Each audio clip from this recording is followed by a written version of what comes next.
The map you hold in your mind is a lie. Every neat border, every familiar coastline, every line of latitude and longitude, built on blood, storm, and chance. Men vanished into seas without names, returned with tales that cracked reality open, or never returned at all. Phoenician sails cutting past the Pillars of Hercules into forbidden waters. Vikings burning through ice and fog toward a continent Europe would forget for 500 years. Chinese armadas, vast floating cities, pressing into oceans so wide they threatened to swallow empires whole.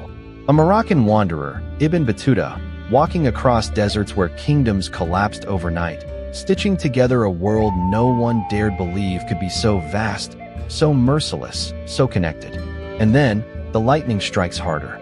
Magellan's fleet bleeding men by the hundred, yet pushing on into waters no European had ever charted, circling the very skin of the earth. Cook carving new worlds onto parchment before falling to a blade in Hawaii. Columbus staring west. Gambling lives on a curvature most whispered about, but few trusted. And when he returned, the planet itself had shifted, empires shuddering like glass about to crack. These were not voyages. They were detonations. Each ship, each step, each breath reshaped the planet. The map was never discovered. It was torn out of the dark. They called themselves the people of Canaan, but the world remembered them by another name. The Phoenicians, the Purple People, masters of dye and masters of the sea. Between roughly 1000 and 600 BCE, they moved like shadows along the Mediterranean, stitching its coasts into a single, pulsating network of trade. No empire of armies carried their power. Their empire was saltwater, cedarwood, and the ability to read a horizon that terrified others. They sailed not with conquest, but with persistence, and in that persistence they redrew the shape of the known world. The Mediterranean was no empty void waiting to be crossed. It was a shifting theater of rival powers. Egypt still strong but fractured by internal strain, Assyria watching hungrily from the east, and city-states rising and collapsing in a cycle that seemed eternal. Yet it was the Phoenicians, from their cramped coastal cities of Tyre, Sidon, and Byblos, who learned to master the element that bound them all. With cedar from the mountains of Lebanon, they built hulls strong enough to withstand open waters and flexible enough to maneuver among reefs and shallows. Their ships became the veins through which commerce flowed, carrying timber, wine, glass, papyrus, and the fabled Tyrian purple dye extracted drop by drop from the murex shellfish, so costly it clothed only kings. They were not conquerors in the sense of Assyrians or Babylonians. Their power was subtler, more enduring. Colonies grew from their voyages, planted like seeds wherever coasts allowed. Gades, modern Cadiz, on the edge of Spain, Carthage in North Africa, destined to rise as a rival to Rome itself. These outposts were not random. They formed a chain, supply stations for ships that dared to push farther west, past the Pillars of Hercules, into waters most civilizations considered forbidden. The Mediterranean was their highway, but the Atlantic was their proving ground. Navigation in this age was not marked by compasses or detailed charts. The Phoenicians relied on the stars, the steady patterns of wind, and an intimate reading of currents. They knew the North Star guided steady latitude. They followed coastlines, but were not afraid to strike across open water when necessity demanded. Greek authors later spoke with awe of their skill. Herodotus, writing in the 5th century BCE, preserved accounts of voyages that stretched the limits of belief. He recounts, almost as if in disbelief himself, that under the orders of Pharaoh Necho II of Egypt, around 600 BCE, Phoenician sailors were sent on a monumental mission to circumnavigate the continent of Africa. The expedition began in the Red Sea.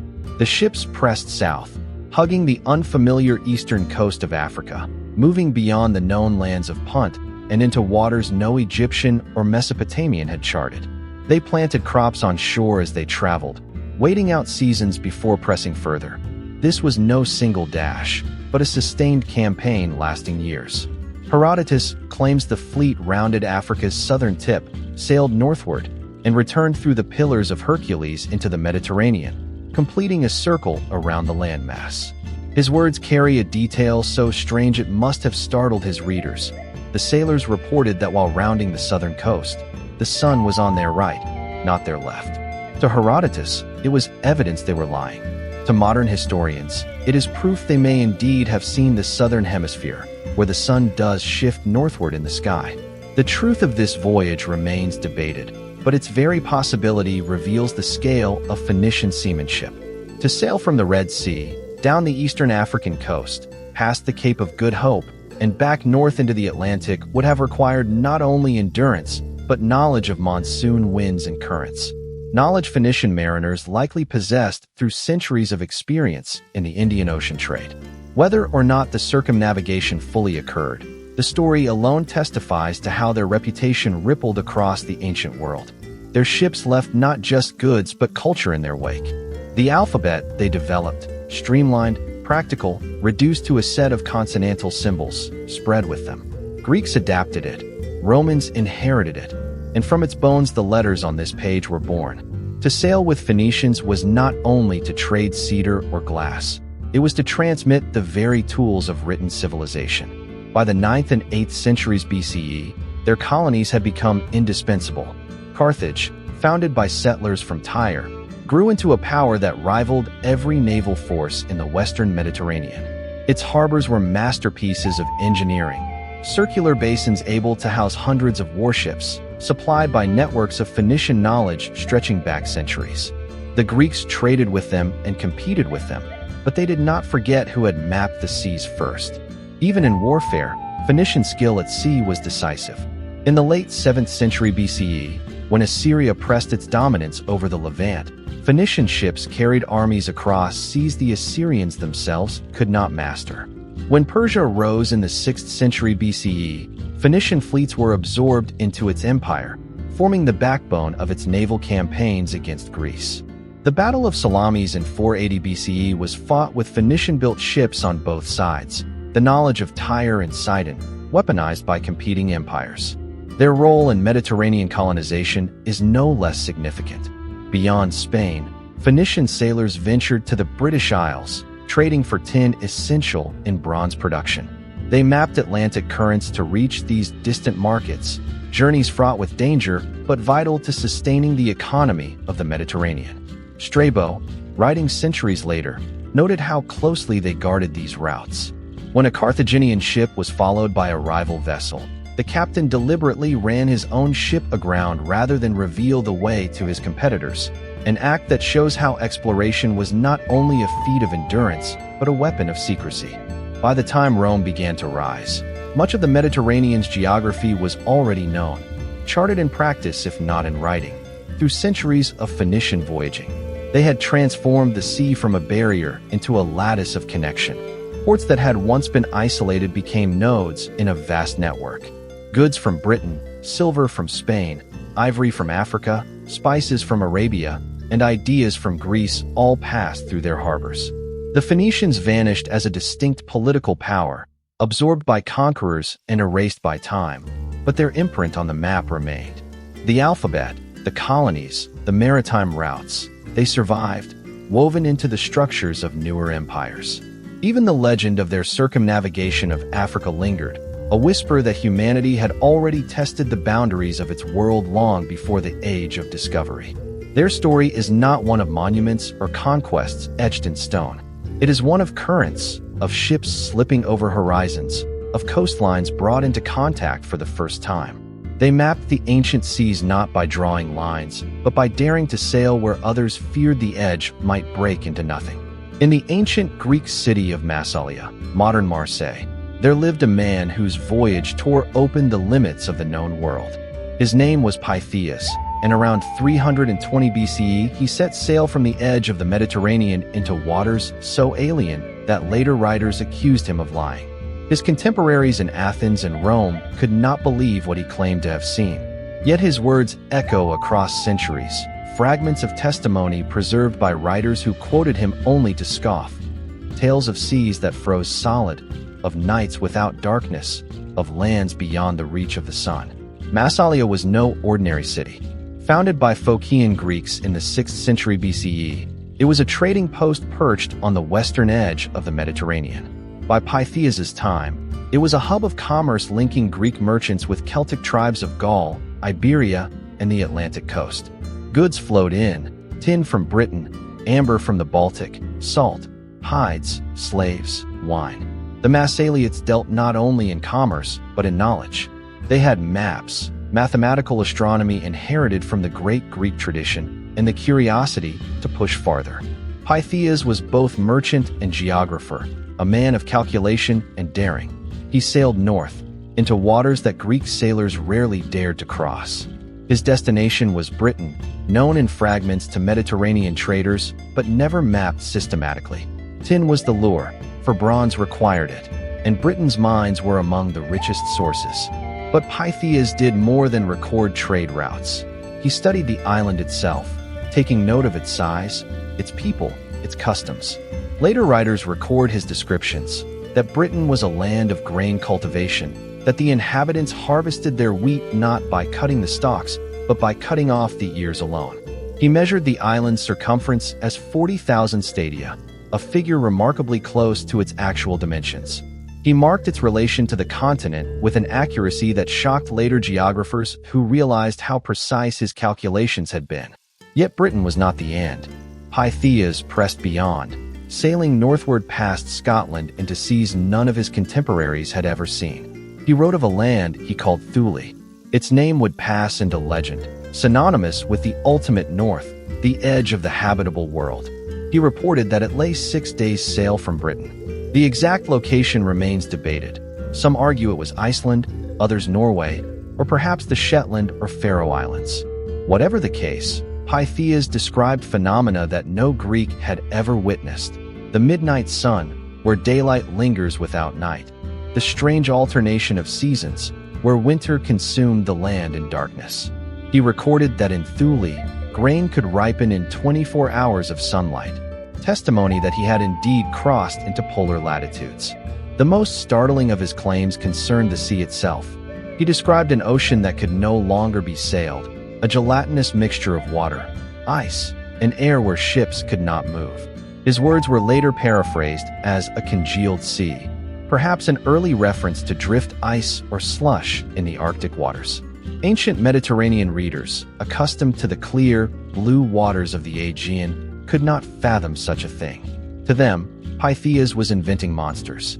To modern scholars, his words may represent the first description of the polar sea. Pytheas was not merely a wanderer. He was a scientist in the truest ancient sense. He measured latitude by observing the height of the sun at noon. He tracked the relation of tides to the phases of the moon, becoming the first Greek known to make this connection. He recorded the length of days at various latitudes, evidence of systematic astronomical observation. Through such methods, he attempted to place his voyage into the framework of geography, as taught by earlier Greek thinkers like Hecataeus and Herodotus. His calculations of latitude north of the Mediterranean were pioneering, though later overshadowed by Eratosthenes, who would measure the Earth's circumference. The reception of his work reveals the shock it caused. The great geographer Strabo, writing in the 1st century BCE, dismissed Pytheas as a liar, accusing him of fabricating stories to gain fame. Diodorus of Sicily cast doubt on him as well, repeating only fragments of his claims with skepticism. Yet others, like Hipparchus, the astronomer of the 2nd century BCE, treated Pytheas seriously, using his observations in developing more refined models of the Earth. Pliny the Elder, centuries later in the 1st century CE, cited him repeatedly in his natural history, though always with a trace of suspicion. The divided opinions show how radical Pytheas's testimony was, too strange to accept, yet too precise to ignore. His Thule haunted the imagination of the ancient and medieval world. Roman writers turned it into a symbol of remoteness. Ultima Thule, the ultimate edge, the furthest possible land. Virgil used it poetically. Tacitus mentioned it when describing Agricola's campaign in Britain. The name outlived Pytheas, passed from scholar to scholar, transformed into myth. Yet beneath the myth lay the record of a real voyage, a Greek mariner pushing into latitudes no Mediterranean ship had charted before. The context of his voyage underscores its significance. In the 4th century BCE, Alexander the Great's campaigns were expanding Greek horizons eastward into Persia and India. The Mediterranean was buzzing with new knowledge. Aristotle had speculated on the shape of the Earth, and Eratosthenes would soon attempt to measure its circumference with remarkable accuracy. But while others looked east or calculated from libraries, Pytheas sailed north into the unknown. He extended geography not through conquest, but through first-hand observation. His work linked Greek science with Atlantic realities, Britain, the northern seas, the concept of an Arctic zone. Fragments of his writings suggest he may have also reached the mouth of the Elbe River and described the Baltic Sea. He spoke of amber, prized in the Mediterranean, and noted the regions from which it was gathered. If true, then his voyage connected the far northern trade networks with the Greek world in unprecedented detail. By the time Pytheas returned to Massalia, his account had the force of revelation. He had seen tides governed by the moon, lands where the sun did not set, seas that froze solid, and people who lived on the margins of light and darkness. To his contemporaries, these reports shattered the comfortable idea that the Mediterranean was the center of the habitable world. To later scholars, his testimony offered a rare glimpse into regions otherwise shrouded until the age of the Vikings, a millennium later. His original work, On the Ocean, is lost. What survives are fragments preserved through quotations by later writers, some mocking, some respectful, all tinged with the sense that Pytheas had touched a horizon larger than they could accept. Through these fragments, the outline of his voyage remains, like the trace of a ship on uncharted waters. A Greek sailor, setting out from a colonial port in Gaul, crossed into the Atlantic, measured the turning of the tides, circled the island of Britain, pressed beyond to the unknown, and returned with a vision of the world that defied belief. The Romans believed they had ordered the world, yet their maps were fragile illusions stretched over vast spaces they only partly understood. They drew the Mediterranean with certainty, its coast defined by centuries of conquest and commerce. But beyond the familiar waters, geography turned into speculation, stitched together from hearsay, merchant gossip, and fragments of older traditions. By the 1st century CE, when the empire stood at its height, Rome controlled an inland sea that connected Europe, North Africa, and the Near East, but its knowledge of the outer oceans remained uncertain. The most vivid testimony to Roman maritime horizons comes not from official imperial geographers, but from a merchant's handbook, the Periplus of the Erythraean Sea, written in Greek around the mid-1st century CE. This text is a practical manual for sailors moving through the Red Sea, the Arabian Sea, and along the Indian Ocean coast. Its anonymous author described ports with clinical precision: what goods were traded, what rulers governed, what dangers awaited. He lists Meos Hormos and Berenik on the Egyptian coast as departure points, then guides the reader south past the Arabian Peninsula to ports like Aden and Kana, and farther east to Batoche in India. He notes the trade in ivory, tortoiseshell, spices, pearls, silk, and Indian cotton, revealing a commercial network that stretched unbroken from the Mediterranean to the Indian subcontinent. What made these voyages possible was not Roman invention, but older knowledge preserved by Arab and Persian sailors who had mastered the monsoon winds long before Rome sought entry into the ocean trade. The monsoon system, blowing steadily northeast in summer and southwest in winter, dictated the rhythm of maritime life in the Indian Ocean. To harness, it was to control time itself, reducing voyages from months of dangerous coastal hopping to predictable transoceanic crossings. By the late 1st century CE, Greco-Roman merchants in Egypt, operating under imperial oversight, had begun to rely on Arab pilots to guide them across these seas. Pliny the Elder, writing in 77 CE in his Natural History, remarked with astonishment that it was now possible to reach India in just 40 days using the monsoon, a transformation he traced to a single pilot from the Arabian Peninsula who revealed the route. Yet even as Rome sent gold eastward and brought back spices, silk, and precious stones, its intellectual grasp of geography lagged behind.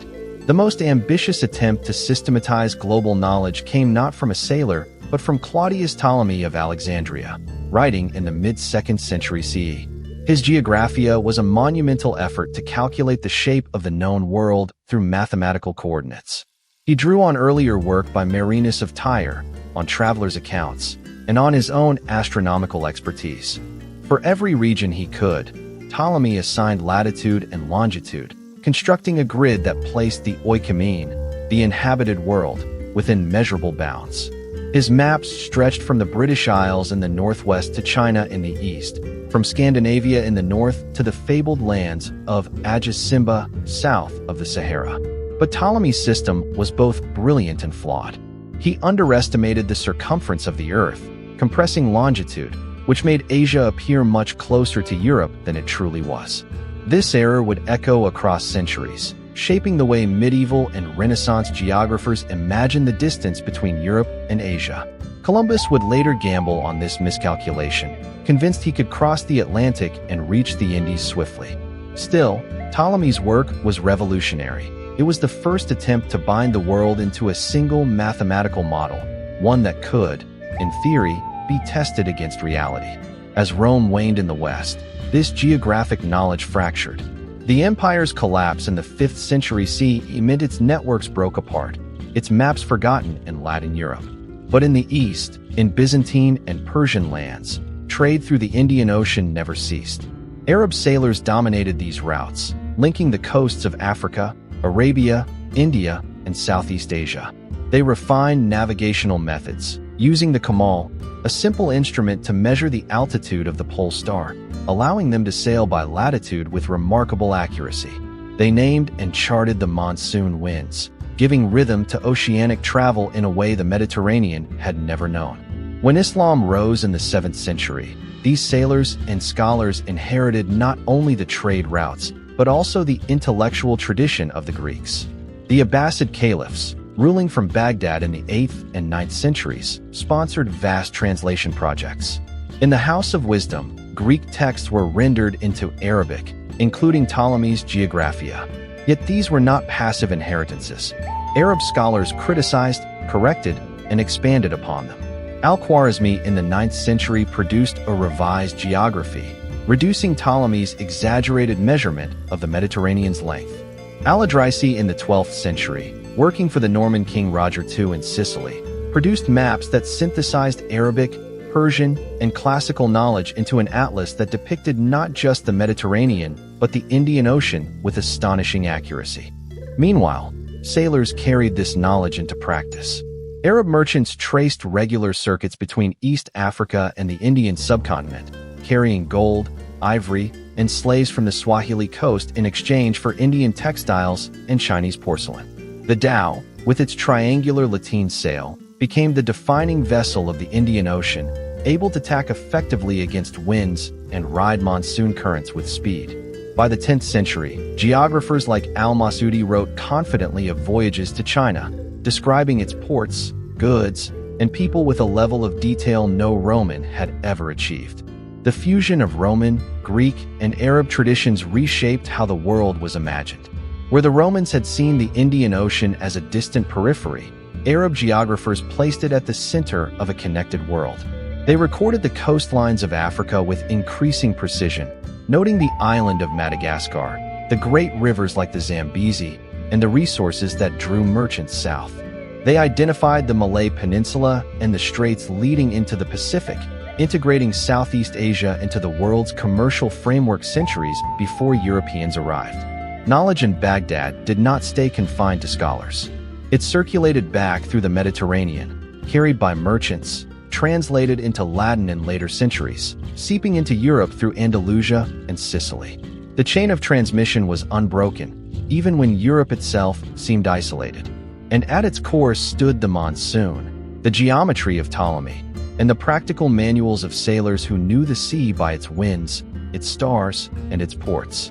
In 1325, a young man from Tangier set out on what should have been a straightforward pilgrimage. His name was Ibn Battuta, and at 21 he left Morocco to perform the Hajj to Mecca. He never returned home for nearly 3 decades. What began as a religious obligation expanded into a voyage that would stretch across more than 120,000 kilometers, touching nearly every corner of the Islamic world and far beyond. By the time he finally laid down his pen to dictate his recollections in 1355, he had seen more of Afro-Eurasia than any traveler of his age, producing a record that reveals the scale and density of connections binding the medieval world together. His first steps took him east across North Africa. Passing through Algiers, Tunis, and Tripoli, he reached Alexandria in 1326, noting its libraries, its scholars, its role as a crossroads between the Mediterranean and the Red Sea. From there he moved on to Cairo, capital of the Mamluk Sultanate, where the Nile sustained one of the most populous regions of the world. Cairo was a city of scholars and markets, where caravans from Africa, Asia, and the Mediterranean converged. For a Moroccan jurist in training, it was also a place of intellectual authority, an early glimpse of the Islamic world as a single civilization tied together by law, religion, and trade. The pilgrimage routes to Mecca structured his next phase. Ibn Battuta joined caravans moving through Damascus and Medina before reaching Mecca itself. Here he fulfilled the obligation of Hajj, but instead of returning home, he resolved to continue traveling. The Islamic world offered him that possibility. From Morocco to India, a traveler who spoke Arabic and adhered to Islamic law could find hospitality, protection, and employment. Mosques, madrasas, and qadi courts offered networks that stretched across continents. By 1328, he had moved eastward again, joining caravans into Iraq and Persia. He visited Baghdad, once the dazzling capital of the Abbasid Caliphate, but by then a city scarred by the Mongol invasion of 1258. From Baghdad, he traveled north into Anatolia, where Turkish emirates were rising in the ruins of the Seljuk state. His descriptions capture both the political fragmentation of the region and the constant hospitality extended to travelers under the banner of Islam. By the early 1330s, he had reached the Black Sea, boarding ships that took him into the domains of the Golden Horde. The Mongol Empire, fractured but still immense, had reshaped the map of Eurasia. Ibn Battuta's travels through the lands of the Golden Horde carried him to the court of Ozbeg Khan, whose power stretched across the steppe. He described the Khan's camp, its wealth, its multi-ethnic composition, its Islamic institutions. The Mongol legacy had created corridors where Muslim judges, merchants, and scholars operated far beyond the traditional heartlands of Islam. From there he pressed east towards Central Asia, reaching Bokhara and Samarkand, cities once centers of Islamic learning, still echoing with the memory of scholars and conquerors. By 1333, Ibn Battuta had reached Delhi. There he entered into the service of Sultan Muhammad bin Tughlaq, ruler of one of the largest Islamic states of the era. The Delhi Sultanate stretched from the Himalayas to the Deccan Plateau, commanding immense resources. Ibn Battuta's training as a jurist earned him appointment as a qadi, a judge, and he remained in India for nearly a decade. His descriptions of Delhi reflect both its grandeur and the instability of Muhammad bin Tughlaq's rule. Vast armies, opulent palaces, but also revolts, executions, and constant political unrest. The Sultan eventually appointed him as an envoy to China, launching the next extraordinary stage of his travels. In 1342, he sailed west instead of east, moving through the Indian Ocean on routes long dominated by Arab and Persian merchants. He stopped at Calicut on the Malabar coast, noting the dominance of Muslim traders in the spice trade. From there he crossed to the Maldives, where he served briefly as a judge, recording with some exasperation the matrilineal customs of island society. Further east, he reached Ceylon, Sri Lanka, describing Adam's Peak, a mountain sacred to multiple religions. Continuing onward, he reached Sumatra, then under the control of a Muslim sultan, testimony to the spread of Islam across Southeast Asia through trade networks. From Sumatra, he sailed to China around 1345. His descriptions of China, though sometimes confused, reveal a world vastly different from the Islamic heartlands. Immense cities, efficient administration, porcelain production, and an economy of staggering scale. He noted Guangzhou and Hangzhou, ports filled with goods from across Asia, and he remarked on the cultural distance between Chinese practices and his own, yet always through the lens of a Muslim observing how Islam functioned within a foreign empire. Returning westward, he continued to expand his horizons. By the mid-1340s, he was back in Mecca, but he did not stop.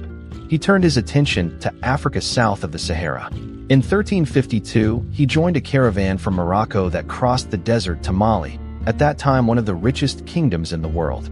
He reached Timbuktu and Gao, recording the wealth of the Mali Empire, its gold reserves, its devout rulers, and the thriving trade that linked it to North Africa. He described Musa Suleiman's court, noting both generosity and strict adherence to Islamic law. His journey across the Sahara revealed the extent to which sub-Saharan Africa was integrated into the wider Islamic world. By the time Ibn Battuta returned to Morocco in 1354, he had traversed more of the world than any other medieval traveler whose record survives. His dictated account, compiled under the title Rila, The Travels, offered a panoramic view of the 14th century Afro-Eurasian world. Though written through the lens of an Islamic jurist, it revealed the circulation of ideas, goods, and people across continents. From the Nile to the Ganges, from the Volga to the Niger, he encountered a world held together not by empires alone, but by shared institutions: mosques, courts, markets, and caravan routes. His travels are not mere curiosities. They are proof of an interconnected system where Africa, Asia, and Europe were bound long before the so-called Age of Discovery. Around the year 1000, Norse seafarers pushed their longships farther across the Atlantic than any Europeans before them, driven not by conquest on a massive scale, but by restless expansion, trade, and the relentless search for new land. The Viking Age had already carried them across rivers deep into Russia, into the heart of the British Isles, and even as far south as Constantinople. Yet in the North Atlantic, their ships faced something different: vast ocean, harsh climates, and the possibility of worlds unrecorded in any saga until their sails cut through the waves. Their path outward had been gradual, marked by stages of colonization. First, the Faroe Islands, settled in the 9th century by Norse farmers seeking space beyond Norway's fjords. Then Iceland, founded around 874 CE, which became not a frontier outpost, but a society with its own Althing, one of the earliest parliaments in the world. From there, Greenland came into sight. Eric the Red, exiled from Iceland for manslaughter, led settlers westward around 985 CE, founding colonies on Greenland's fjords that balanced precariously between survival and collapse. These stages were not accidents, but patterns of migration rooted in the Norse capacity to read wind, tide, and current with uncanny precision, their clinker-built ships flexible enough to cross open seas and land on rocky shores. It was from this base in Greenland that the Atlantic crossing stretched even farther. The sagas, Groenlandinga Saga and Eirik's Saga Raua, tell of Bjarni Herjolfsson, who around 986 was blown off course on his way to Greenland and sighted unknown lands further west, but never went ashore. His report ignited curiosity. It was Leif Erikson, son of Eric the Red, who in the early years of the 11th century sailed deliberately toward those coasts. Around the year 1000, he crossed from Greenland, reaching what the sagas describe as 3 distinct lands: Helgeland, with its flat rocks and barren landscape, thought to be Baffin Island; Markland, dense with forests, likely Labrador; and Vinland, rich with self-growing vines and wild grain, a land scholars today associate with Newfoundland. Leif's expedition was more than a chance landing. According to Groenlandinga Saga, he established a settlement known as Leifspear, Leif's Booths, where his crew wintered, gathering timber, hunting game, and preparing to return to Greenland with reports of a fertile western shore. Later expeditions followed. Leif's brother Thorvald attempted to stay, but was killed in conflict with the indigenous peoples described in the sagas as Skrælings. Thorfinn Karlsefni, another Icelander, led a larger colonizing attempt with over 100 settlers, including women, attempting to build a permanent base. For a time they traded with the indigenous inhabitants, but tensions escalated into violence. After several years, facing hostility and isolation, the Norse abandoned the outpost and returned to Greenland. The archaeological record aligns with these accounts. At Lance aux Meadows in Newfoundland, excavations in the 1960s uncovered remains of Norse-style sod buildings, iron nails, rivets, and a spindle whorl, clear evidence of a settlement dated around the year 1000. The site shows that the sagas were not fables, but memories of real expeditions. The Norse were the first Europeans to reach North America, nearly 5 centuries before Columbus. Their ships had carried them across the North Atlantic, linking Scandinavia, the British Isles, Iceland, Greenland, and North America into a fragile chain. Yet the expansion stopped there. Greenland remained the westernmost permanent settlement of the Norse world. the Vinland expeditions did not become colonies. The reasons are stark: logistical distance, limited population, and above all, resistance from the indigenous peoples who already occupied the land. For Norse farmers used to claiming and holding new frontiers, Vinland was different.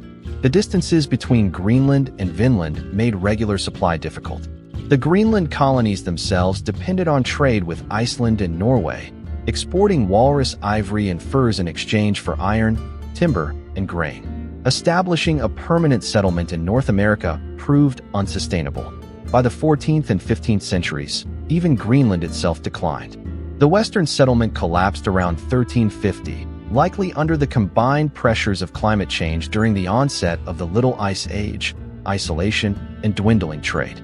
The Eastern settlement survived longer, but was gone by the early 15th century. Without Greenland as a base, the memory of Vinland faded, preserved only in sagas written down in Iceland generations later. For centuries, those sagas were dismissed as legend. European maps of the Middle Ages rarely noted anything west of Greenland except vague hints. It was not until the age of Columbus and Cabot that new attention turned to the Western Atlantic. Yet by then, the Norse voyages had long since been forgotten outside of Icelandic manuscripts. The rediscovery in the modern era, confirmed by archaeology, restored them to history not as myths, but as the earliest European crossings to North America. The sagas preserve details that echo across the centuries. The description of grapes growing wild, perhaps a memory of butternuts or berries. The tension with native peoples, remembered not as distant encounters, but as life or death struggles. The names of the lands, Helgeland, Markland, Vinland, etched into memory, though their exact geography remained blurred. The blending of oral tradition and historical fact in these accounts speaks to the power of memory in societies without writing. When the manuscripts were set down in the 13th and 14th centuries, they captured stories already centuries old, shaped by generations, but anchored in real voyages.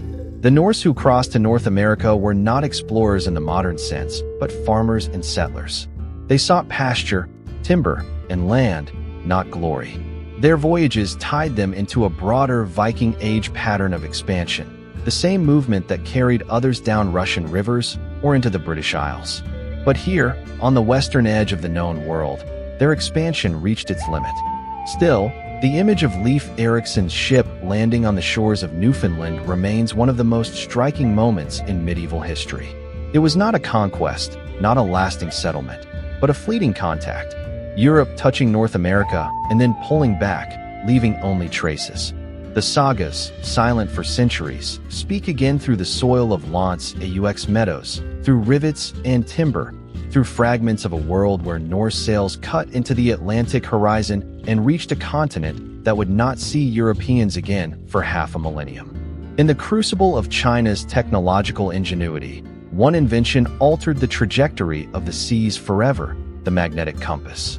What began as a tool of geomancers in the late Han Dynasty, used to align tombs and predict fortune, transformed by the 11th century into the indispensable guide for ships navigating the uncertainty of open water.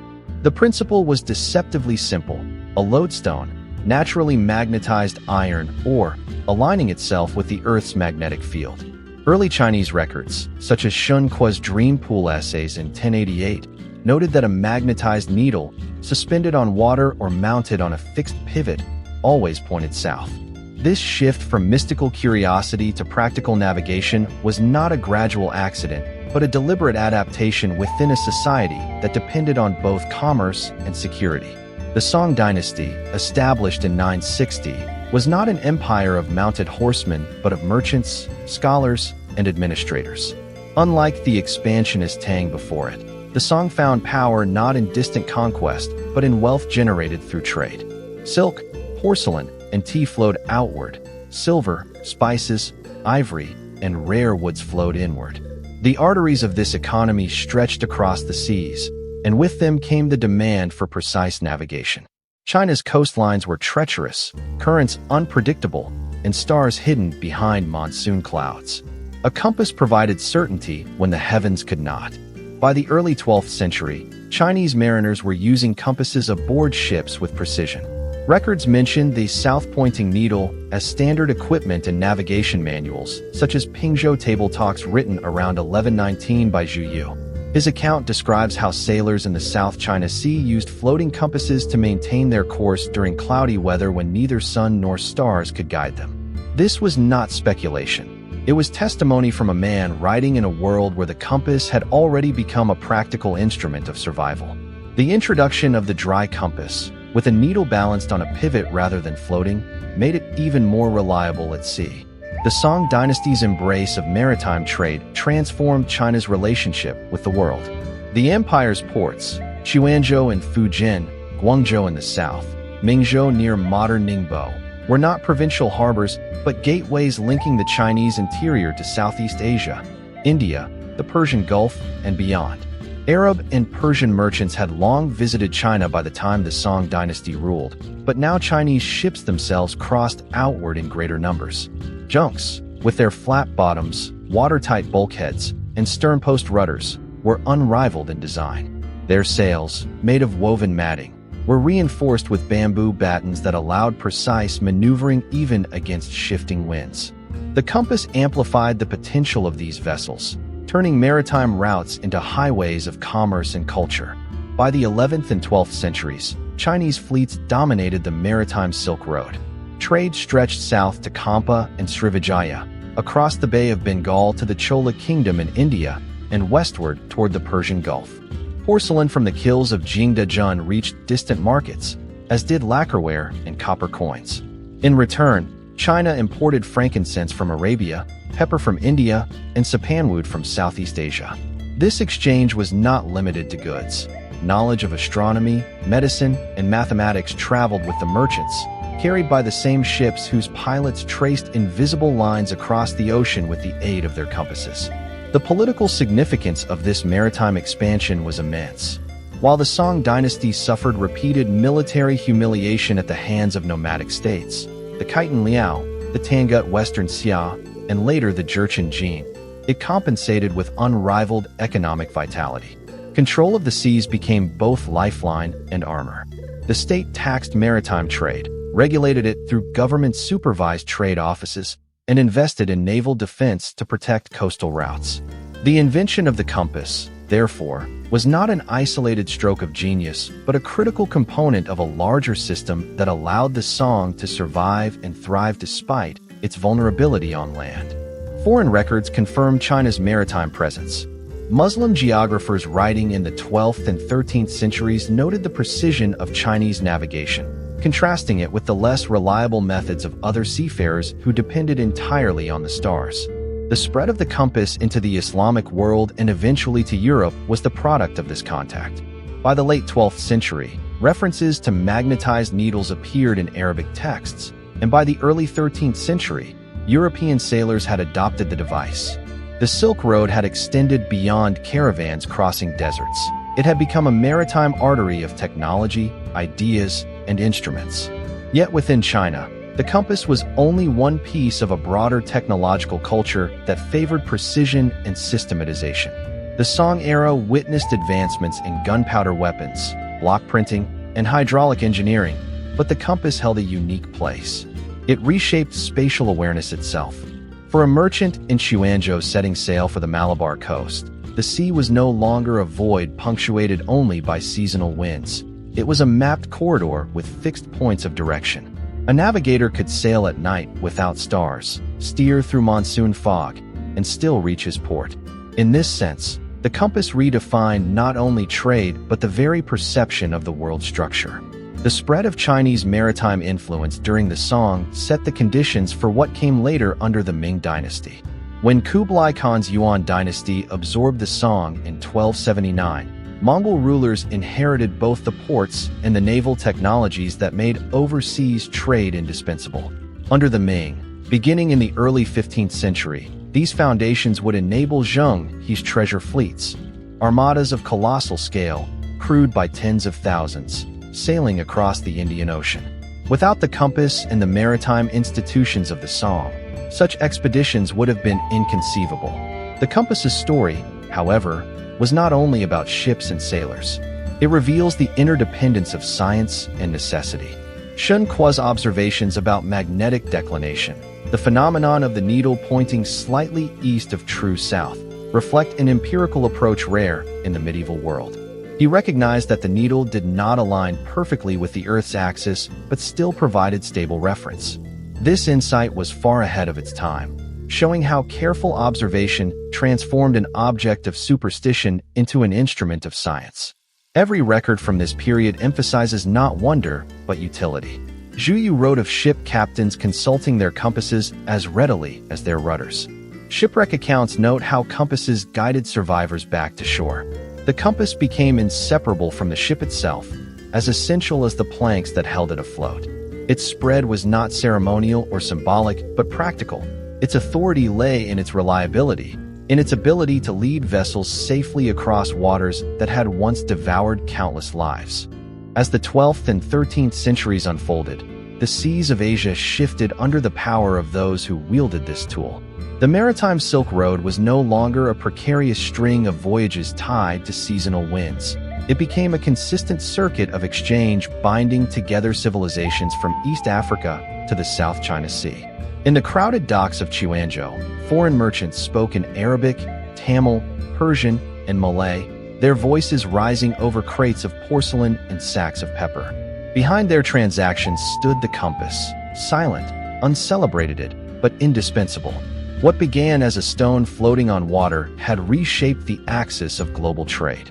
By the time the Ming dynasty prepared to launch its fleets, the compass was no longer a curiosity, but the backbone of navigation. The age of the compass had already redefined the seas, turning uncertainty into mapped direction, and setting the stage for one of the greatest displays of maritime ambition the world would ever witness. In 1405, the Ming court launched an enterprise unlike anything the world had ever seen. From the shipyards of Nanjing and the docks along the Yangtze River rose vessels so vast that their scale defied comparison. Known as the treasure ships, they stretched over 120 meters in length, towering above the waterline with 9 masts and the capacity to carry hundreds of sailors, soldiers, merchants, and officials. These were not the small caravels that Europeans would later send across the Atlantic. They were floating cities, symbols of imperial wealth and technological superiority. At their head stood a man whose very life embodied the contradictions of power, loyalty, and empire, Zheng He. Zheng He was born in 1371 in Yunnan, a frontier province of Ming China, into a Muslim family of Central Asian origin. His birth name was Ma He, and as a boy he witnessed the violent conquest of Yunnan by Ming forces in 1382. Captured at the age of 11, he was castrated and brought into service as a eunuch in the imperial court. It was a brutal transformation, stripping him of kinship and autonomy, but it also opened a path into the heart of imperial politics. His fate intertwined with that of Zhu Di, the Prince of Yan, who would later become the Yongle Emperor. Zheng He became one of his trusted attendants, distinguished by his intelligence, charisma, and unflinching loyalty. When Zhu Di seized the throne in 1402 after a bloody civil war against his nephew, Zheng He was at his side. The Yongle Emperor sought to project his rule not only across China, but across the seas. His reign was a restoration of grandeur after the turbulence of the dynasty's founding. He moved the capital to Beijing, commissioned the construction of the Forbidden City, and ordered the compilation of the massive Yongle Dadayan Encyclopedia. Yet his ambitions extended beyond land. The seas that lapped China's shores were conduits of wealth, and they were also stages where imperial authority could be displayed. To affirm his legitimacy and establish China as the central power in the known world, Yongle commissioned maritime expeditions that would dwarf anything attempted before. In 1405, the first of these voyages set sail under Zheng He's command. The fleet consisted of 317 ships and nearly 28,000 men, a force greater than many contemporary armies. It carried silk, porcelain, and copper coins to be presented as gifts, and it returned with tribute from foreign rulers, precious gems, spices, exotic animals, and envoys who would bow before the Son of Heaven. The fleet's course traced the established maritime Silk Road, stopping at ports in Kampa, Java, Malacca, Ceylon, and Calicut. Everywhere it went, it asserted Chinese supremacy not through conquest, but through presence, sheer scale, and ritualized diplomacy. Zheng He's voyages were not acts of exploration in the sense later attributed to Columbus or Magellan. The lands he visited were not unknown. They were part of a thriving network of trade already linking Asia, Africa, and the Middle East. His mission was political. Each port was a theater in which the Ming Emperor's prestige was staged, and each act of tribute reinforced the ideology of the Middle Kingdom at the center of the world order. Kings of Malacca and rulers of Calicut acknowledged China's primacy not out of fear of invasion, but to secure a place within the web of trade and protection guaranteed by the Ming. Between 1405 and 1433, Zheng He commanded 7 such expeditions. They pushed farther with each voyage. The Second Fleet reached the Persian Gulf. The Third subdued a hostile ruler in Ceylon and carried him in chains back to Nanjing. The Fourth sailed as far as Hormuz. By the time of the 6th and 7th voyages, the armadas reached the coasts of East Africa.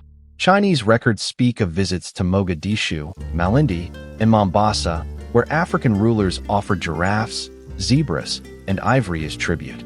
These animals were brought back to Beijing and marveled at in the imperial court, symbolic proof that the emperor's power radiated across oceans and continents.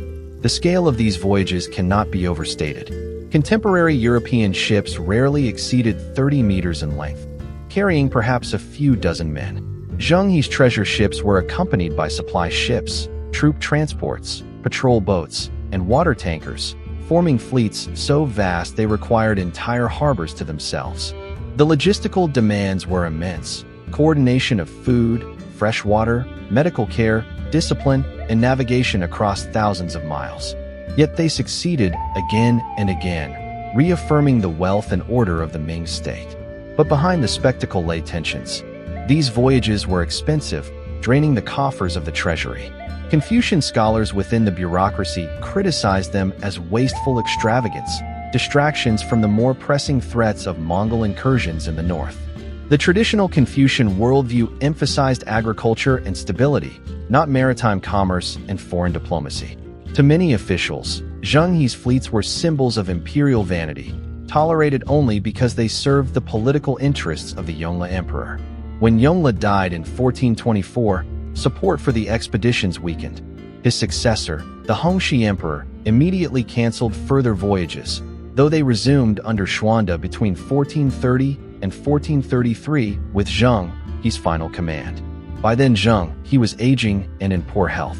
He likely died during or shortly after the 7th voyage, his body either buried at sea or returned to Nanjing.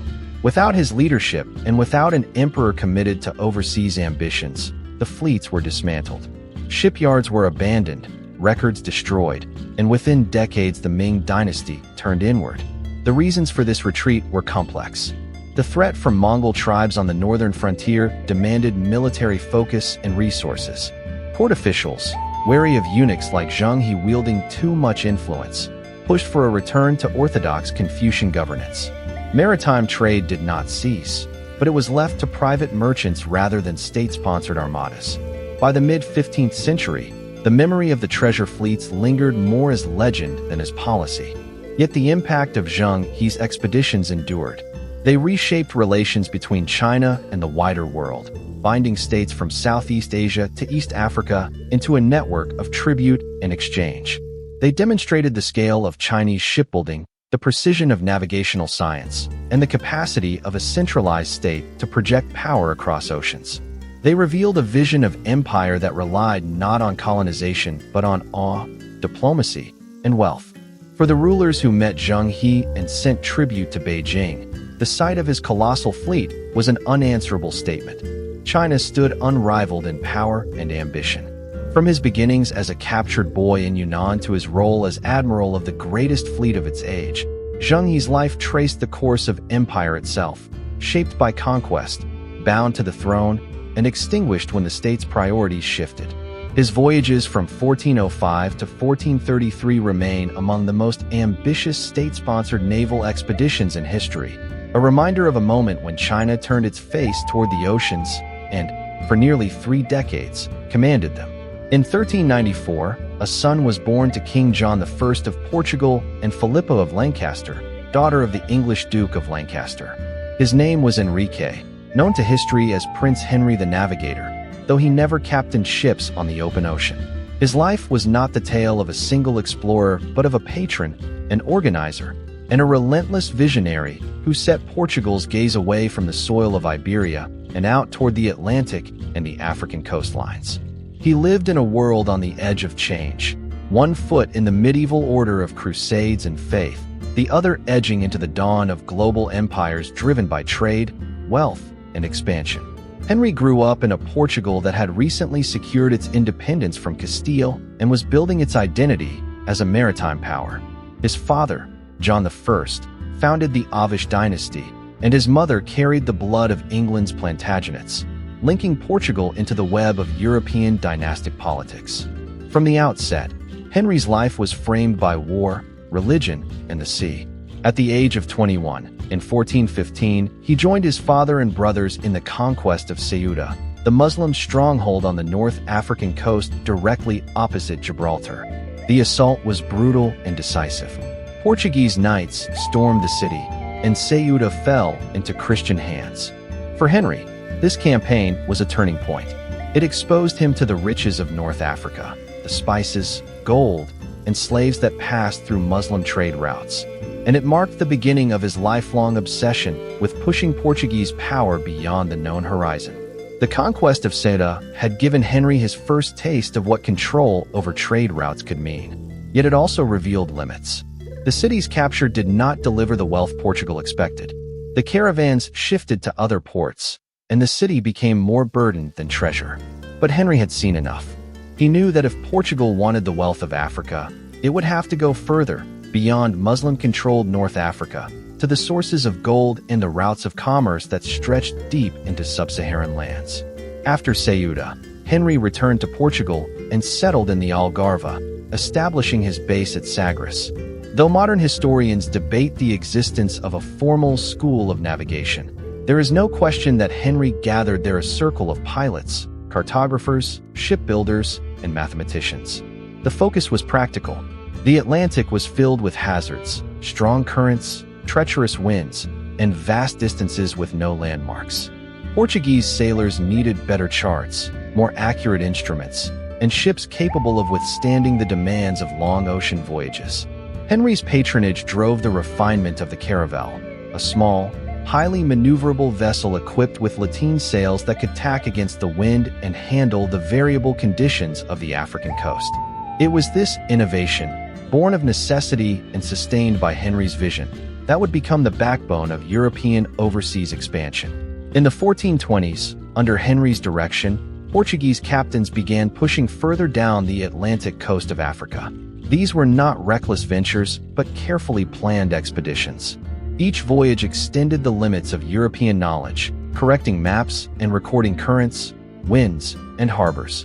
In 1419, Portuguese settlers reached Madeira, an uninhabited island, and within years they had established sugar plantations, importing labor and experimenting with crops that would later fuel the plantation economies of the Atlantic world. In 1427, the Azores were found, another stepping stone into the Atlantic. These islands became laboratories of empire, where navigation was tested, agriculture transformed, and colonization rehearsed. But Henry's eyes never left the African mainland. The great rivers of gold that supplied the Muslim states of North Africa came from lands far south, carried through the Sahara by caravans. Portuguese captains under Henry sought a sea route to bypass Muslim intermediaries and reach the sources directly. In 1434, a breakthrough came when Gil Eanes, sailing under Henry's sponsorship, successfully rounded Cape Bojador, a feared headland on the coast of present-day Western Sahara. Until then, no European sailor had passed it, intimidated by myths of boiling seas and endless deserts. Eanes' return proved such fears unfounded, opening the door to further expeditions southward. From that point, progress accelerated. Over the next 2 decades, Portuguese ships reached as far as Senegal, bringing back gold dust, ivory, and enslaved people. These expeditions were not innocent voyages of curiosity. They were instruments of economic and religious ambition. Henry, deeply influenced by crusading ideals, sought not only wealth, but also allies against Islam. He entertained hopes of finding the legendary Christian king Prester John, thought to rule somewhere in Africa or Asia, whose support could tip the balance of power against the Muslim world. His captains were instructed to trade when possible, to raid when necessary, and always to map and report what they saw. The growing trade in African captives marked another dark consequence of Henry's policies. In 1441, Portuguese ships returned from the West African coast with the first documented cargo of enslaved Africans brought directly by sea to Europe. Over the next decades, this practice expanded, feeding into a system that would eventually become the transatlantic slave trade. While Henry himself did not design that future, his sponsorship of Voyages created the channels through which it would emerge. To his court and his chroniclers, however, the raids and captures were framed as victories of Christendom over Islam and paganism, justifying violence as service to both faith and crown. Henry's role as a patron was constant. He invested resources, provided ships, and ensured royal backing for expeditions, even when profits were uncertain and risks high. His influence extended beyond technology and navigation into policy. He persuaded his father and later his brothers to grant monopolies over trade along the African coast, securing revenues for the crown and incentives for captains. His vision bound together religious zeal, dynastic ambition, and commercial gain. By the time of Henry's death in 1460, Portuguese ships had reached as far south as Sierra Leone. The line of the African coast was being charted with increasing precision, and the foundations of Portugal's overseas empire were in place.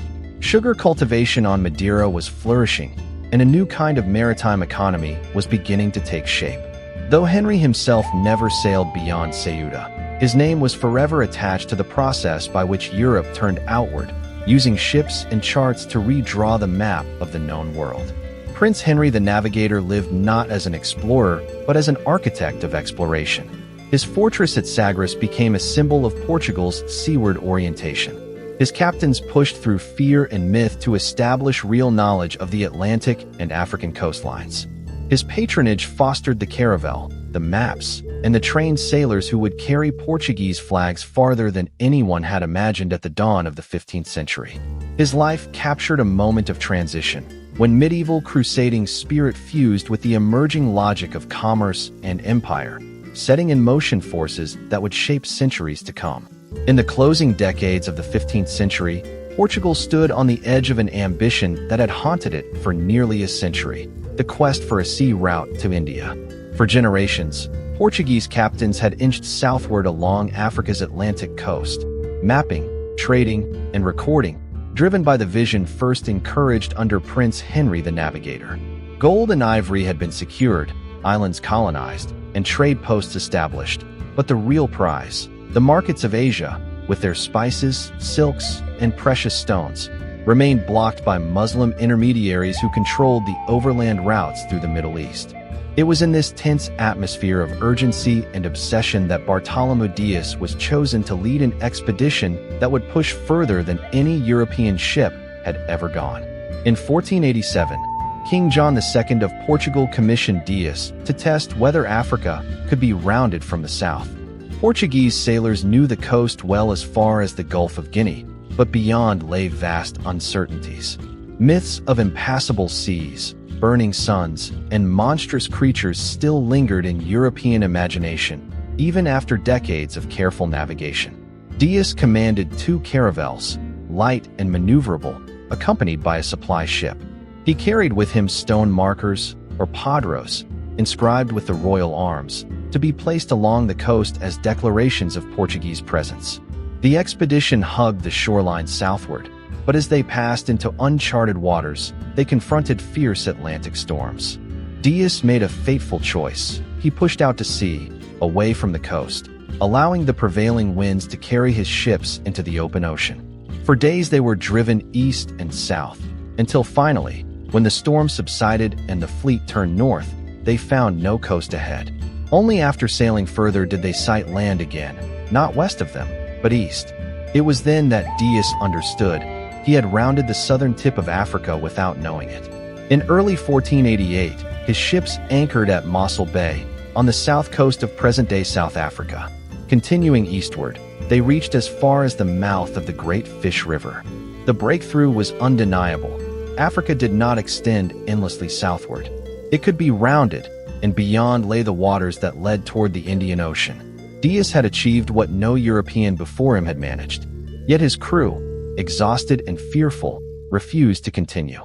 Reluctantly, Diaz turned back, retracing his course until he finally passed the great headland he had unknowingly circled weeks before. He named it the Cape of Storms, for the violent seas that had nearly destroyed them. When he returned to Portugal, King John II gave it another name, the Cape of Good Hope, for it had opened the possibility of a direct route to India. Diaz's return electrified Lisbon. The strategic meaning was clear. Portugal had broken through the geographical barrier that for centuries had cut Europe off from the Indian Ocean. But the voyage had not reached India itself. The task of completing the route would fall to another man, Vasco da Gama. By 1497, the throne had passed to King Manuel I, who inherited the ambitions of his predecessors. Manuel selected Vasco da Gama, a minor noble and skilled naval commander, to lead the expedition that would attempt what Diaz could not finish. The fleet consisted of 4 ships, the São Gabriel under da Gama himself, the São Rafael commanded by his brother Paulo, a smaller caravel, and a supply vessel. They carried provisions for years, along with priests, interpreters, and gifts intended for rulers along the way.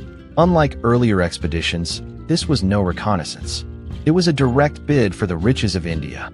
The fleet departed Lisbon on July 8, 1497, guided by the experience of Bartolomé Diaz, who himself accompanied the expedition as far as the Cape Verde Islands before turning back. Da Gama followed a new strategy. Instead of clinging to the African coastline, he steered far into the Atlantic, making a wide arc to catch the trade winds that would carry him south. This maneuver spared the fleet the unpredictable calms and countercurrents of the Gulf of Guinea. In November, the ships reached the Cape of Good Hope, battling rough seas but successfully rounding the continent. From there, they pressed along Africa's eastern coast, stopping at trading ports already known to Arab and Swahili merchants. At Mozambique and Mombasa, da Gama's reception was hostile. Local rulers viewed the Portuguese with suspicion, understanding that these foreigners threatened established networks dominated by Muslim traders. But at Malindi, in present-day Kenya, da Gama found a crucial ally. The local ruler, rival to Mombasa, offered him an experienced pilot, an Arab navigator familiar with the monsoon winds of the Indian Ocean. With this guidance, da Gama's fleet crossed the open waters, sailing more than 3,000 miles across the Arabian Sea. On May 20, 1498, after 10 months at sea, Vasco da Gama reached Calicut, on the Malabar coast of India. For the first time, European ships had arrived directly on Indian shores by sea, bypassing the long chain of intermediaries that had controlled trade for centuries. The city was a thriving hub of commerce, ruled by the Zamorin, whose markets overflowed with pepper, cinnamon, cloves, and precious stones. Da Gama presented his gifts, textiles, corals, and silver, but they seemed paltry compared to the wealth of goods on display. Still, the symbolic meaning was immense. Portugal had linked Europe to Asia by a direct maritime route. The return voyage proved grueling. The monsoon winds turned against them, scurvy ravaged the crews, and many sailors died before the fleet limped back to Lisbon in 1499. Out of the original 170 men, less than half survived. Vasco da Gama's brother Paulo was among the dead, buried at sea on the homeward route. Yet the losses did not diminish the triumph. Da Gama had returned with a cargo of spices worth 60 times the cost of the expedition. The consequences were immediate. Portugal, a small kingdom on the edge of Europe, had unlocked access to the wealth of the Indian Ocean. In the years that followed, armed fleets would follow da Gama's path, seizing ports, establishing fortresses, and imposing a network of control over Asian trade routes. The rounding of the Cape by Diaz and the voyage to India by da Gama had done more than alter maps. They had shifted the balance of world power. Europe was no longer confined to the Mediterranean and North Atlantic. Through Portuguese initiative, it had forced its way into the global exchange of goods, cultures, and empires. From the windswept rounding of the Cape of Good Hope in 1488 to the first anchoring in the harbors of Calicut in 1498, the span of a single decade had redrawn the possibilities of world history. What had begun as the cautious coastal expeditions of Henry's time had culminated in the opening of a direct sea route to Asia. The path was brutal, uncertain, and costly in human lives, but it was now established, and it would not be closed again. In the late 15th century, Europe's hunger for the riches of Asia had hardened into obsession. Spices, silks, and precious metals flowed through a narrow chain of trade controlled by Muslim and Venetian intermediaries. Portugal had pushed south along Africa, and Bartolomé Dias had rounded the Cape of Good Hope in 1488, opening the prospect of a sea route eastward. But in the courts of Spain, another idea began to gain ground: the possibility of reaching Asia by sailing west across the Atlantic. The man who pressed this vision relentlessly was Christopher Columbus, a Genoese mariner hardened by years of service in Mediterranean trade, Portuguese expeditions along Africa, and Atlantic voyages to the Azores and Madeira. He was convinced, through his own calculations and selective readings of ancient texts, that the distance between Europe and Asia across the Atlantic was far shorter than most believed. Columbus underestimated the circumference of the Earth, compressing thousands of miles into a distance he deemed manageable. While most scholars of his time accepted that the Earth was round, they disagreed sharply on its size. The majority placed Asia far beyond the reach of ships provisioned in Europe. Columbus insisted otherwise. For years, he lobbied the courts of Europe. In Portugal, King John II dismissed him after consultation with his advisors, who considered his plan impractical. He turned next to Spain, where Ferdinand of Aragon and Isabella of Castile, rulers of a newly unified kingdom fresh from the conquest of Granada in January 1492, listened cautiously. At first, they rejected him, preoccupied with war and skeptical of his estimates. But Columbus persisted, securing allies at court: Luis de Santangel, treasurer of Aragon, and the influential friar Juan Perez, who pressed his case. Finally, in April 1492, the monarchs agreed. They signed the capitulations of Santa Fe, granting Columbus the titles of Admiral of the Ocean Sea, Viceroy, and Governor of lands he might reach, along with a share of future profits. With royal backing secured, he prepared his fleet. The expedition consisted of 3 ships: the Santa Maria, a larger carrack under Columbus's direct command; the Pinta, a nimble caravel captained by Martín Alonso Pinzón; and the Nina, another caravel commanded by Vicente Yanez Pinzón. Crews were drawn from the port of Palos, some willingly, others pressed into service, driven by royal orders. On August 3, 1492, the fleet sailed from Palos de la Frontera, stopping first at the Canary Islands to make repairs and replenish supplies. There, the ships took on pitch, ropes, and food, and the Pinta's rudder, damaged early in the voyage, was replaced. By September 6th, they departed the Canaries and struck west into waters no European fleet had crossed with purpose before. Days turned into weeks, and as the Atlantic stretched endlessly, anxiety grew among the crews. Rumors of mutiny spread. Compasses behaved in ways the sailors did not understand. The variation of magnetic north disturbed them. On several occasions, Columbus falsified the daily log, recording shorter distances than actually sailed, to calm his men by making the voyage seem less daunting. By October, tensions reached breaking point. The men feared they had sailed too far into emptiness, that no land lay ahead, that supplies would fail before they could return. Yet Columbus pressed on, certain that Asia lay near. On the evening of October 11th, 1492, land was sighted. Rodrigo de Triana, aboard the Pinta, was the first to cry out, but Columbus later claimed the reward promised for the initial sighting, insisting he had seen a distant light the night before.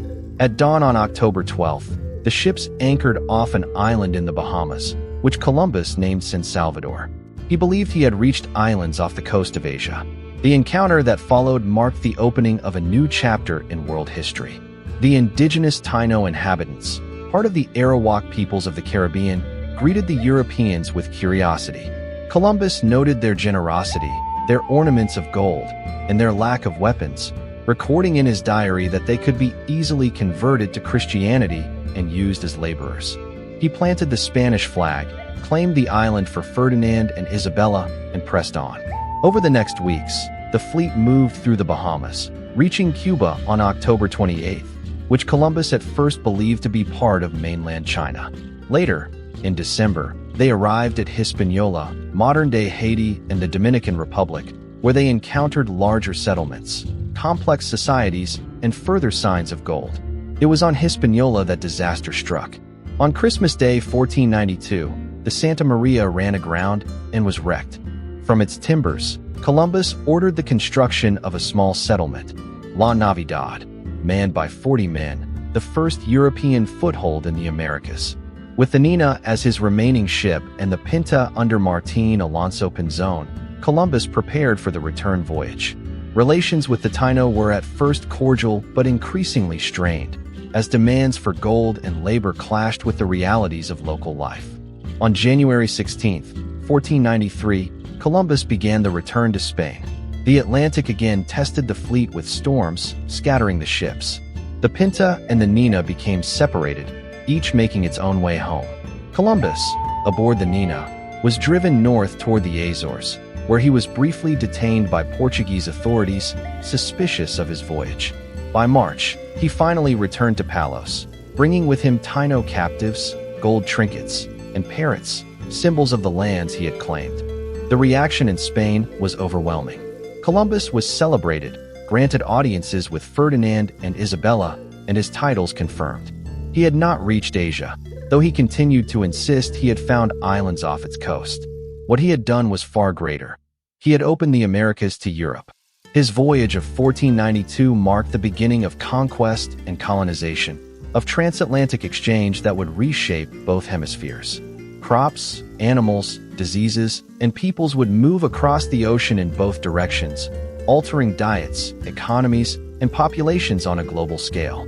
Columbus returned 3 more times, in 1493, 1498, and 1502, each voyage entangling him deeper in the realities of colonization, administration, and conflict.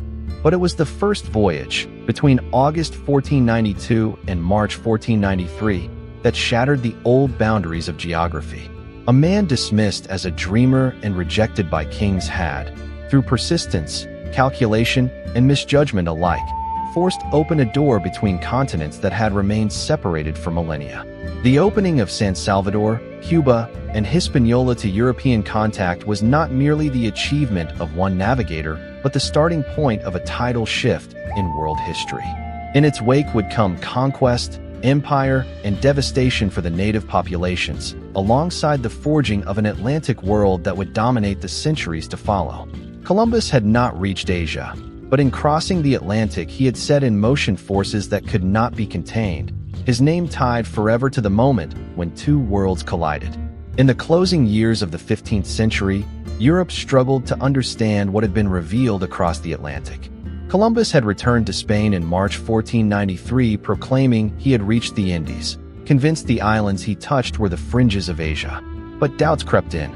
The lands he described, the people he encountered, the coastlines traced in later expeditions. None matched the Asia known through centuries of travel, trade, and the writings of Marco Polo. A continent lay in shadow, misinterpreted even by the man who had first crossed to it.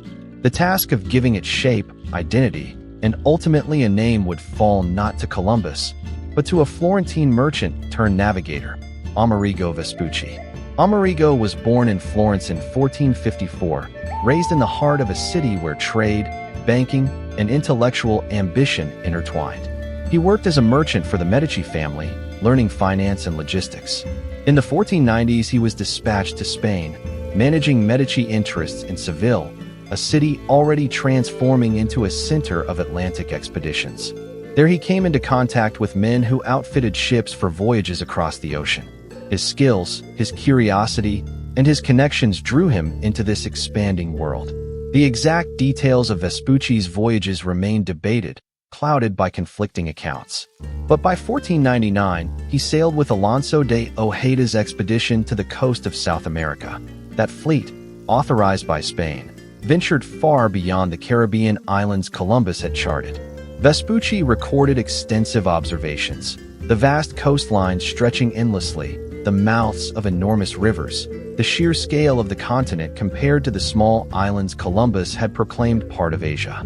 He was struck by the different constellations visible in the southern skies, unfamiliar to European eyes, and the vast distance covered before reaching any hint of a return passage. These were not the outlying islands of Asia. They were something else entirely. In letters attributed to him, whether original or later edited, they circulated widely. Vespucci described what he called the mundus novus, the New World. In a letter dated 1503 and published in Latin in 1504, he wrote that the lands discovered were not Asia, but a fourth part of the world. To Europeans steeped in classical geography, this was a revelation. Since antiquity, the world was conceived as three continents: Europe, Asia, and Africa. Vespucci's claim that there existed an entirely separate continent was revolutionary. It reframed the meaning of Columbus's voyages. What had been thought of as a backdoor to Asia was, in truth, a vast and unknown landmass. Maps began to absorb this shift. In 1507, a German cartographer named Martin Waldseemüller published his monumental world map in Saint-Die, in the Duchy of Lorraine. Drawing from Vespucci's accounts, he depicted a large continent distinct from Asia, stretching from the northern to the southern hemisphere, separated by an ocean from both Europe and Africa. In a bold decision, Waldseemüller inscribed the name America upon it, in honor of Amerigo Vespucci, whose writings had made clear that these were new continents and not Asia. The reasoning was explicit in the accompanying book, Cosmographie Introductio. If Europe and Asia bore names derived from women, the new continent should also carry a feminine name, hence America, after Amerigo. The naming was not merely symbolic. It reflected the authority Vespucci's narrative had gained across Europe. While Columbus remained tied to the belief he had reached Asia, Vespucci's descriptions aligned with the growing evidence from other expeditions. Massive rivers like the Amazon and Orinoco, coastlines extending for thousands of miles, climates and peoples distinct from Asia. Vespucci had articulated the scale of the revelation. The mapmakers seized upon it, and the word America began to spread. The controversy that followed lingered for centuries. Columbus had crossed the Atlantic first in 1492, yet it was Vespucci's name that came to label the continents. The answer lies in recognition. Columbus died in 1506, still convinced he had found the Indies. Vespucci, through his accounts and their wide circulation, framed the discovery in terms Europe could grasp. This was a new part of the world. In the intellectual climate of Renaissance Europe, where humanist scholars craved new knowledge and cartographers sought to redraw the earth, it was Vespucci's interpretation that carried the weight of transformation. By 1513, when Ponce de Leon reached Florida and Vasco Núñez de Balboa crossed the Isthmus of Panama to see the Pacific, the idea of a distinct continent was firmly taking hold. Waldseemüller himself later removed the name America from his maps, perhaps realizing the controversy it had stirred, but by then the label had already spread too far. Other cartographers adopted it, and the New World was increasingly divided into North America and South America, both bearing the Florentines' name. Vespucci's career ended in Spain, where he was appointed as piloto mayor, chief navigator, of the Casa de Contratación in Seville in 1508. In that post, he was responsible for training pilots, examining navigational charts, and standardizing knowledge for Spanish expeditions. It was an official recognition of his expertise, consolidating his role in shaping how the Atlantic world was understood. He died in 1512, his name already attached to lands that would dominate world history. The impact of the naming cannot be overstated. To call the continents America was to fix in European minds the idea of a world separate from Asia, a new field of conquest, colonization, and exchange. It shaped the geopolitical imagination of the 16th century. Spain and Portugal, under the Treaty of Tordesillas of 1494, had divided the Atlantic world between them, but now the lands being claimed were understood as continents in their own right, not extensions of Asia. The label America gave identity to this realization. Behind the name lay a confluence of forces. Columbus opened the Atlantic crossing. Vespucci interpreted its meaning. Waldseemüller inscribed it on the map. Each played a role in shifting the geography of the world. That a Florentine merchant's name triumphed over that of the admiral who first sailed west reveals much about the Renaissance hunger for knowledge, the power of printed texts to circulate ideas, and the role of cartography in fixing concepts into permanence. The Taino, the Caribs, the peoples of Brazil, of the Orinoco, of the Andes, all were living in lands with names of their own, lands woven with histories long before Europeans arrived. But the label America, coined in a European printing house in 1507, would be the one carried forward into global history, stamped onto maps, treaties, and empires. It was not the first name of the continents, but it was the one Europe adopted, reshaping how the Old World thought of the new.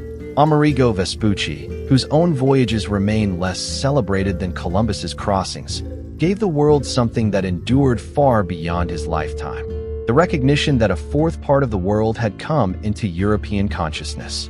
The fact that this recognition carried his name ensured his permanent place in the story of geography, exploration, and empire. In September 1519, 5 ships left the port of Seville under the command of a Portuguese nobleman serving the Spanish crown, Ferdinand Magellan. The fleet was called the Armada de Molucca, and its mission was simple in theory yet impossibly ambitious in practice: to find a westward passage to the Spice Islands, bypassing Portuguese-controlled routes around Africa.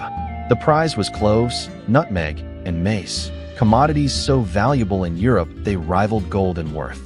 The man who had once fought under Portuguese banners now carried the flag of Spain, and his voyage would test the limits of geography, human endurance, and political power. Magellan had been born around 1480 in northern Portugal, near Porto. He had served in the Portuguese fleet in campaigns in India, Africa, and Malacca, but when he sought further royal support for his ambitions, the Portuguese crown turned him aside. King Manuel I dismissed him, suspecting arrogance and disloyalty. It was a decision that drove Magellan into the service of Spain's young King Charles I, later Emperor Charles V. For Spain, locked in rivalry with Portugal after the Treaty of Tordesillas in 1494 had divided the non-European world between them, Magellan's plan offered a chance to reach the fabled Spice Islands without violating Portuguese waters. Charles gave his approval. The fleet consisted of 5 ships: the Trinidad, Magellan's flagship, the San Antonio, the Concepcion, the Victoria, and the Santiago. Together they carried around 270 men, drawn from Spain, Portugal, Italy, France, Germany, and even England. It was not a unified crew, but a volatile mix of nationalities, many suspicious of Magellan himself, a Portuguese captain general leading a Spanish expedition. From the outset, resentment simmered among the officers. The fleet sailed down the coast of Africa and then west across the Atlantic, reaching Brazil in December 1519. By January 1520, they anchored at the Rio de la Plata estuary, hoping it might open to a passage through South America. It did not. The fleet pressed southward into colder waters. In March 1520, they reached San Julian, on the desolate coast of Patagonia. There they wintered, battered by storms and dwindling supplies. It was at San Julian that tensions erupted. Several Spanish captains mutinied against Magellan's authority. The rebellion was crushed with ruthless efficiency. One captain was executed, another marooned, others imprisoned. Magellan's determination was unbreakable, his authority absolute. He had no intention of turning back. While still at San Julian, the smallest ship, the Santiago, was sent to scout further south. It wrecked on the coast, leaving 4 ships. When the fleet resumed sailing in August, Magellan pushed into ever more treacherous waters. In October 1520, they found the entrance to what would later be called the Strait of Magellan, a twisting, perilous channel cutting through the southern tip of South America.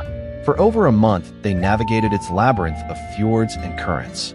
At one point, the San Antonio deserted, its crew fleeing back to Spain. Only 3 ships remained when, in late November, the fleet emerged into an ocean no European had ever seen. That ocean would prove both gift and curse. Magellan named it the Pacific for its calmness compared to the Strait, but its vastness soon revealed itself as deadly. For over 3 months, the fleet crossed it without sight of land, sailing across thousands of miles of open water. Food rotted, fresh water ran low. Men gnawed on leather, fell ill with scurvy, and died in scores. Rats became prized food. By March 1521, when they finally reached the islands of Guam, many of the crew were already dead.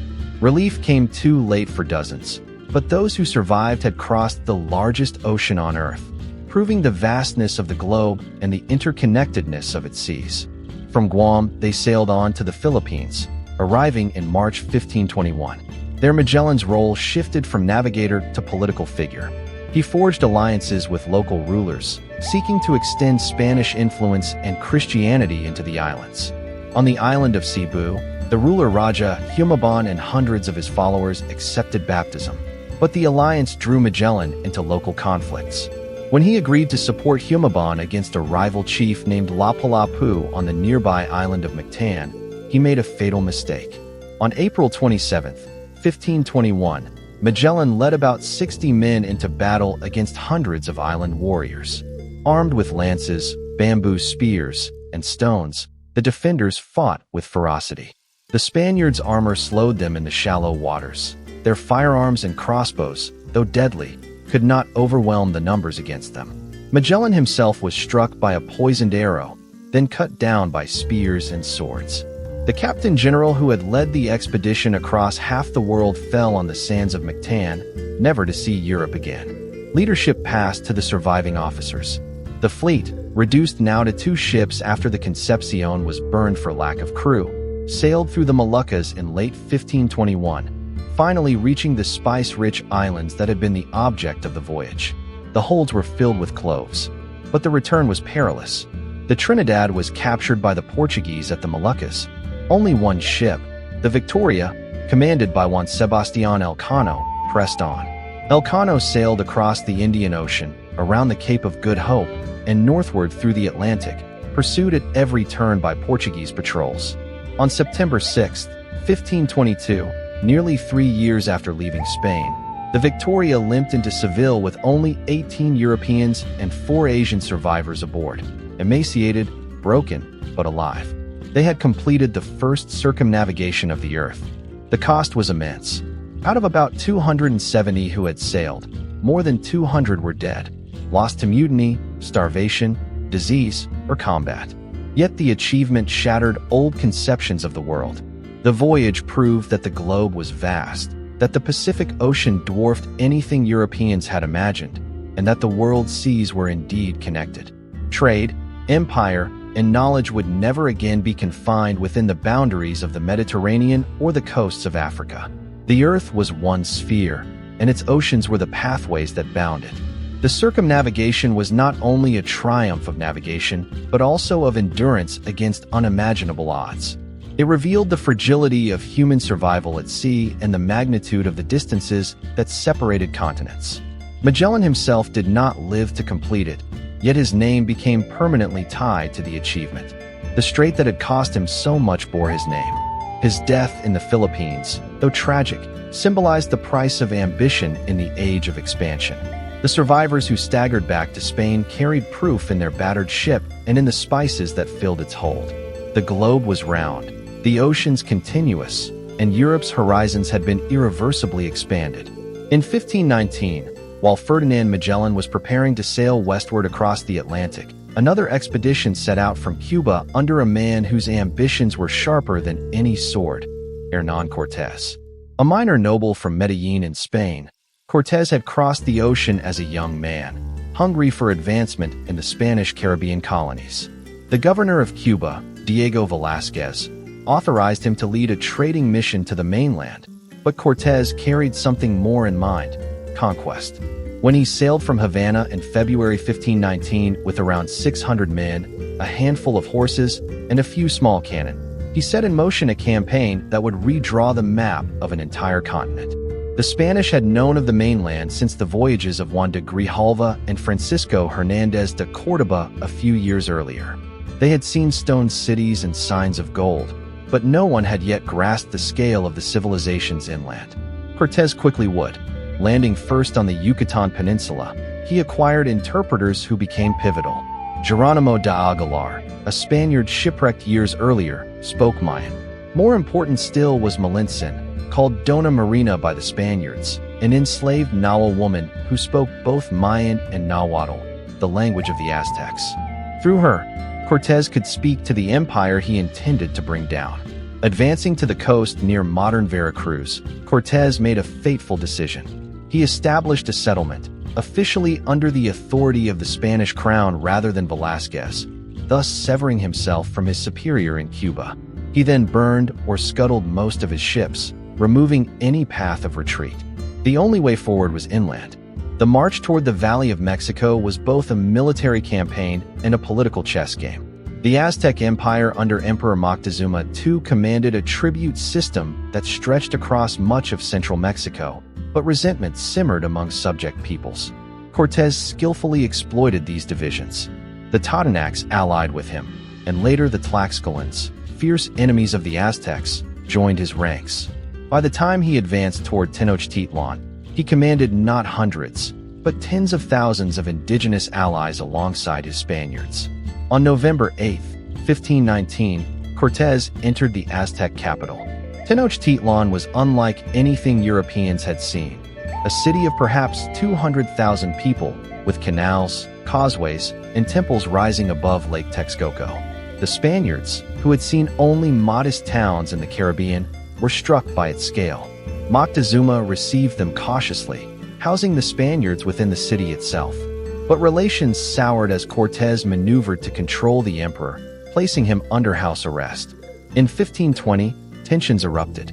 While Cortés was away confronting a Spanish force sent by Velázquez to arrest him, his lieutenant Pedro de Alvarado provoked a massacre of Aztec nobles during a religious festival. The city rose in fury. Cortés returned, only to face a full-scale revolt. In late June came the Noche Triste, the Night of Sorrows, when the Spaniards attempted to flee Tenochtitlan under cover of darkness. Thousands of their allies were slaughtered, and hundreds of Spaniards were killed as they tried to cross the causeways. Yet Cortés regrouped. With the Tlaxcalans and other indigenous allies still committed to his cause, he launched a siege of the city in May 1521. For 3 months, Tenochtitlan resisted. But Spanish brigantines controlled the lake, and famine and disease tore through the population. Smallpox, introduced by the invaders, spread with devastating speed. On August 13, 1521, the last Aztec emperor, Cuauhtémoc, was captured, and the city fell. Where once had stood the greatest city in the Americas, now lay ruins. The conquest of Mexico was complete. Cortés's victory transformed the cartographic imagination of Europe. For the first time, maps depicted not only coastlines but vast interior empires, mountain ranges, and cities on a scale that rivaled those of Europe. Spanish chroniclers, soldiers, and priests recorded names, places, and territories that became permanent marks on maps. The conquest did not just expand Spain's dominion, it expanded European geographical knowledge, forcing cartographers to redraw the image of the Americas. A decade later, to the south, Francisco Pizarro would repeat the process against another empire. Born in Trujillo, Spain, Pizarro had come to the New World early, serving under Vasco Núñez de Balboa during the crossing of the Isthmus of Panama in 1513. Hardened by years of hardship and minor expeditions, he sought wealth equal to Cortés's conquest. Reports had reached Panama of a rich kingdom to the south, Peru. In 1524, Pizarro led his first attempt along the Pacific coast of South America, accompanied by fellow conquistadors Diego de Almagro and Hernando de Luque. The expedition failed to reach far, suffering from hunger and hostile terrain. A second attempt in 1526 pushed further, and Pizarro reached as far as modern Ecuador, encountering evidence of wealth and organized states. When he returned to Spain to seek royal approval, Charles V granted him a license to conquer these new lands. In 1531, Pizarro returned to the coast of Peru with fewer than 200 men and around 30 horses. The timing could not have been more fateful. The Inca Empire, the largest state in pre-Columbian America, was in the midst of a civil war between two brothers, Atahualpa and Huáscar, following the death of their father, Huayna Capac, likely from smallpox introduced years earlier. The empire, stretching from modern Colombia to Chile, was wealthy in gold and silver, but politically fractured. Pizarro exploited the chaos with ruthless precision. In November 1532, he lured Atahualpa to a meeting in the town of Cajamarca. Surrounded by thousands of his soldiers, Atahualpa came unarmed, expecting negotiations. Instead, Pizarro launched an ambush. Spanish cavalry charged, cannon fired, and within hours thousands of Incas lay dead. Atahualpa was seized, the emperor of the Inca Empire a prisoner in a single stroke. To secure his release, Atahualpa offered a ransom unprecedented in history, a room filled with gold and 2 more with silver.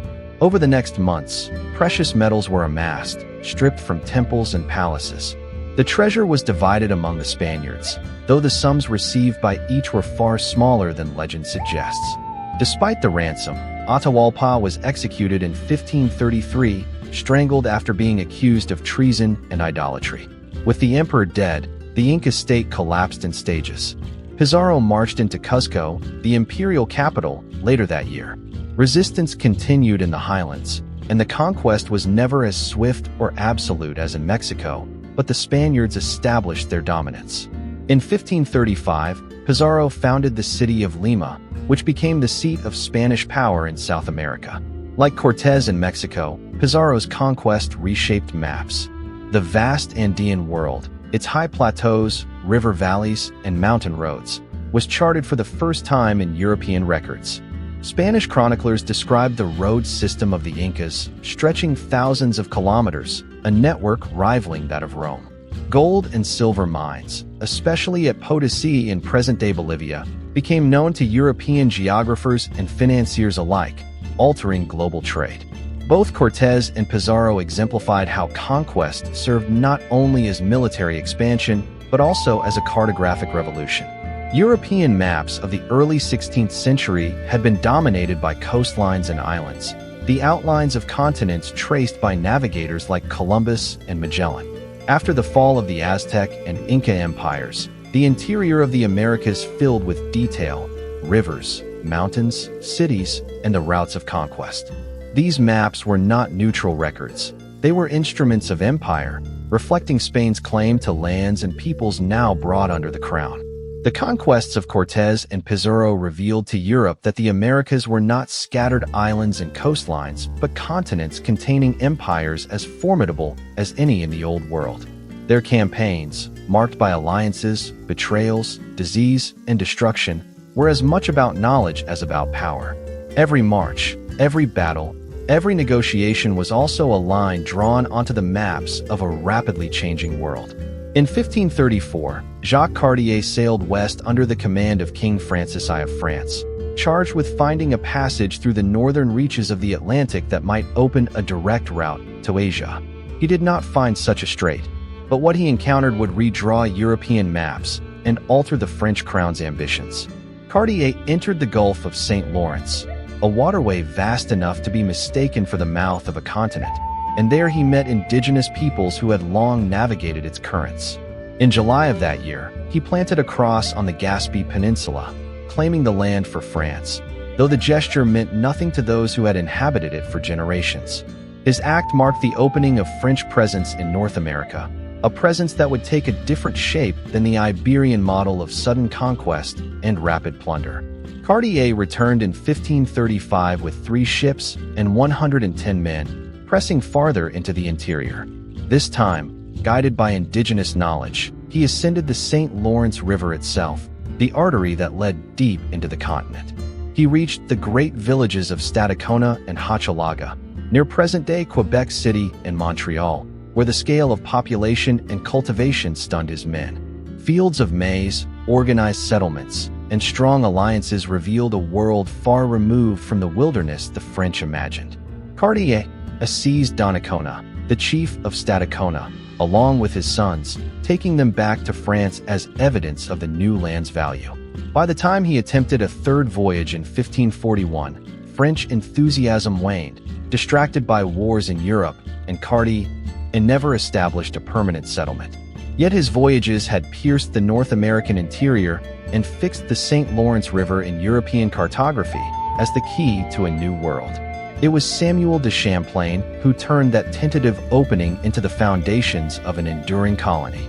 Born in 1574 in Bruges, France, Champlain served in the wars of religion before finding his life's purpose in navigation and statecraft.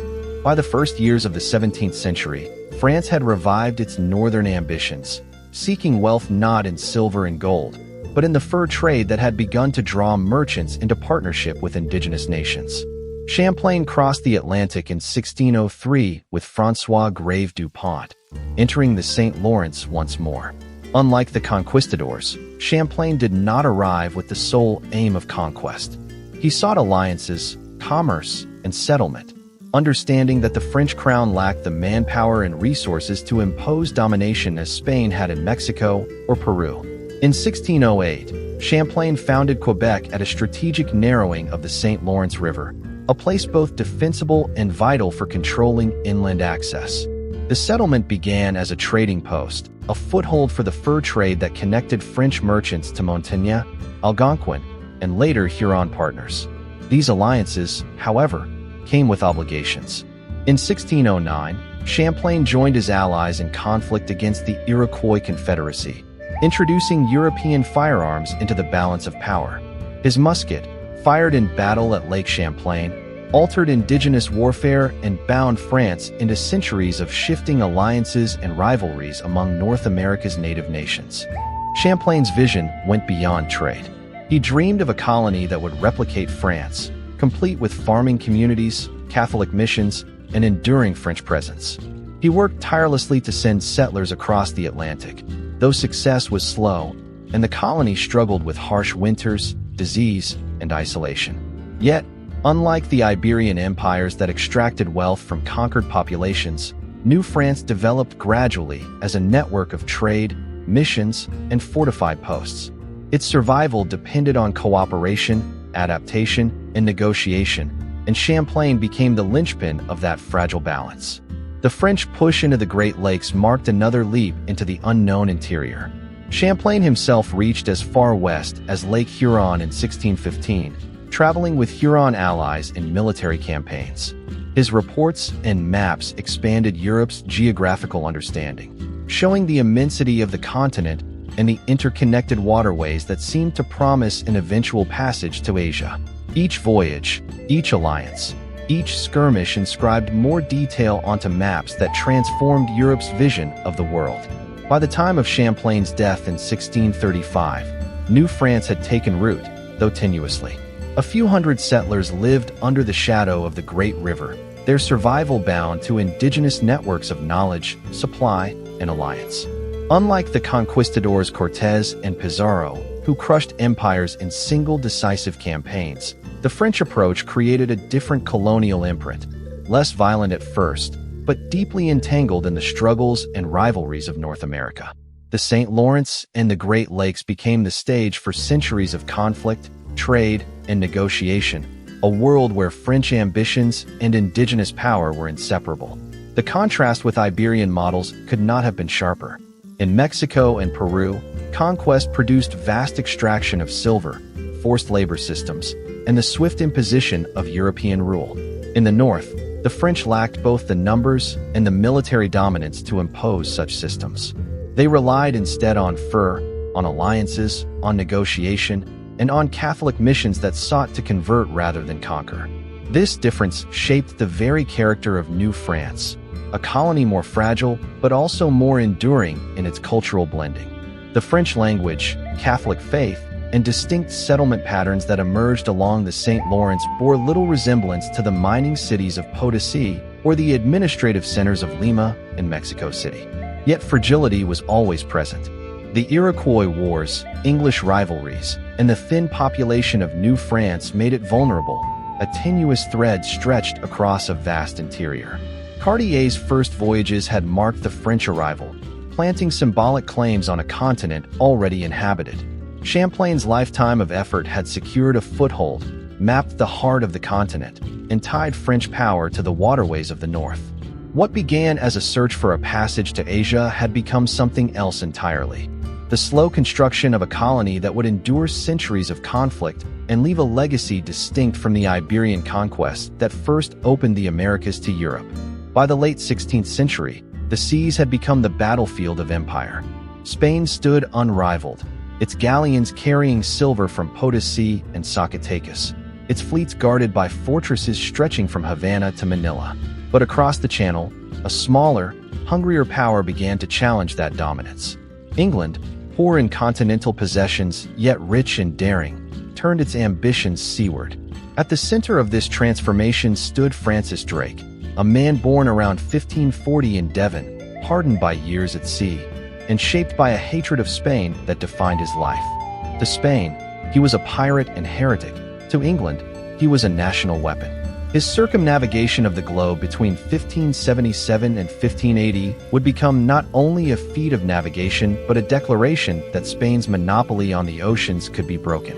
Drake's career had already been steeped in violence before his great voyage began.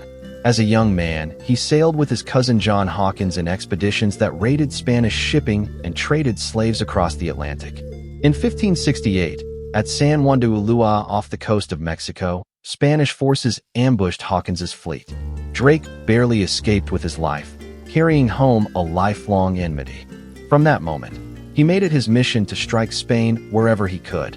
Elizabeth I, cautious but pragmatic, recognized in him both danger and opportunity. She could not openly declare war on Spain. England was too weak, but she could unleash men like Drake, whose privateering raids blurred the line between piracy and state policy. In December 1577, Drake set sail from Plymouth with 5 ships under secret orders. Officially, his expedition was one of discovery, but its real target was Spanish wealth on the Pacific coast of the Americas. Only one ship, the Pelican, later renamed the Golden Hind, would complete the voyage. Drake carried with him maps, charts, and intelligence gathered from previous raids, but much of the Pacific remained unknown to Europeans outside Spain. The first stage of the voyage took him down the Atlantic, across to the coast of South America, and into the most perilous passage of all, the Strait of Magellan. Reaching the strait in August 1578, Drake guided his fleet through its twisting channels, battered by storms and treacherous currents. The Golden Hind emerged into the Pacific, but the rest of his ships did not survive. Now alone, Drake turned his attention to the unprotected Pacific coast of Spanish America, a world unprepared for attack. For half a century, Spain had treated the Pacific as its private sea, assuming its distance protected it. Drake shattered that illusion. From Valparaiso to Callao, he struck with precision. Spanish towns and ports fell before him, their defenses weak and their garrisons unready. But the true prize was at sea.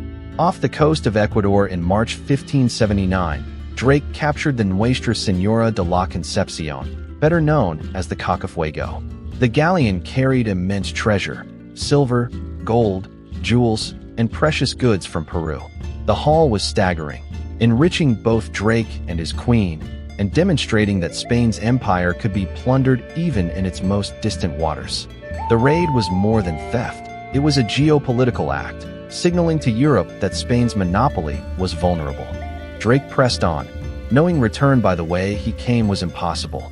To sail back through the Strait of Magellan would expose him to Spanish pursuit. Instead, he pushed north along the Pacific coast, reaching as far as modern-day California, which he claimed in June 1579 for England under the name Nova Albion. The claim was symbolic, but in an age of cartographic competition, symbols mattered.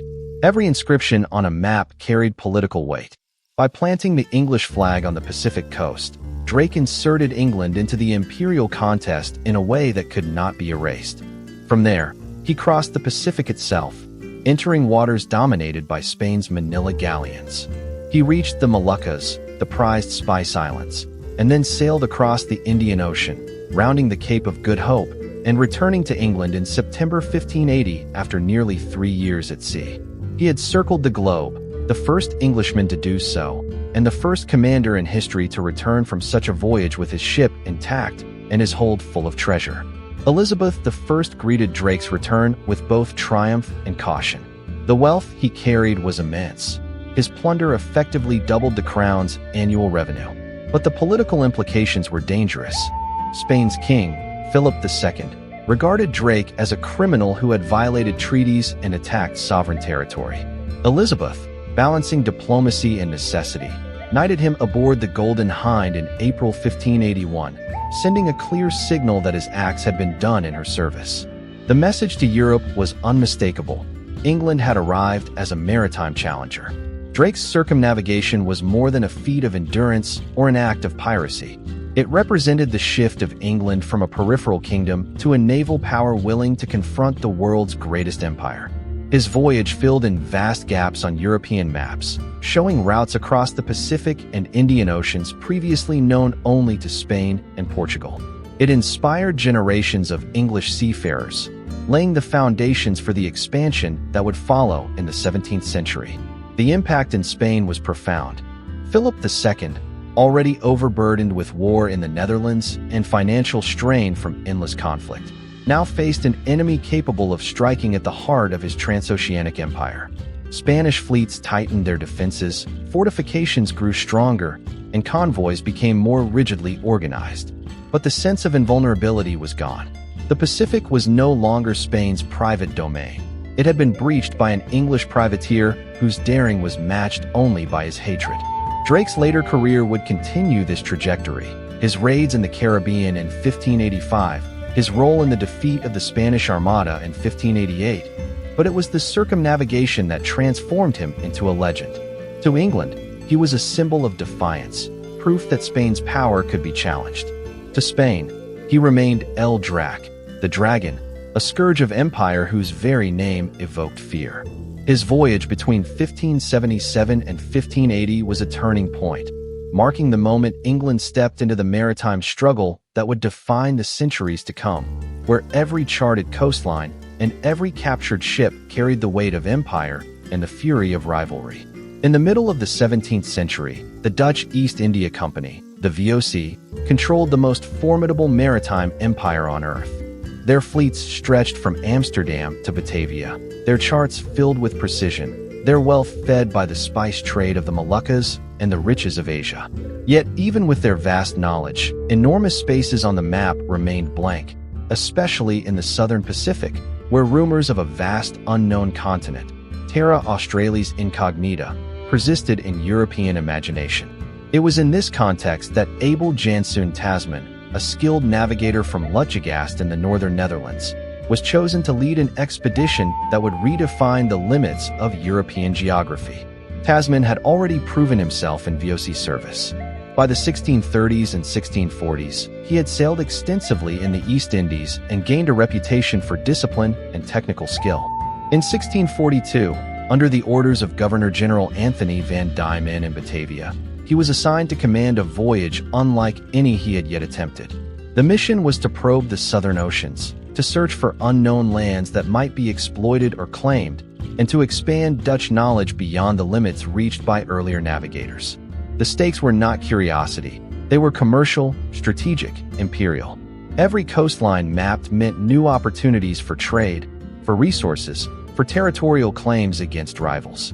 On August 14, 1642, Tasman set sail from Batavia with two ships, the Heemskerk, a war yacht of about 120 tons, and the Zheng, a smaller vessel of 100 tons. His instructions were detailed but dangerous. He was to sail far south into waters few Europeans had entered, then turn eastward in search of the great southern continent that maps of the time often depicted in vast and speculative form.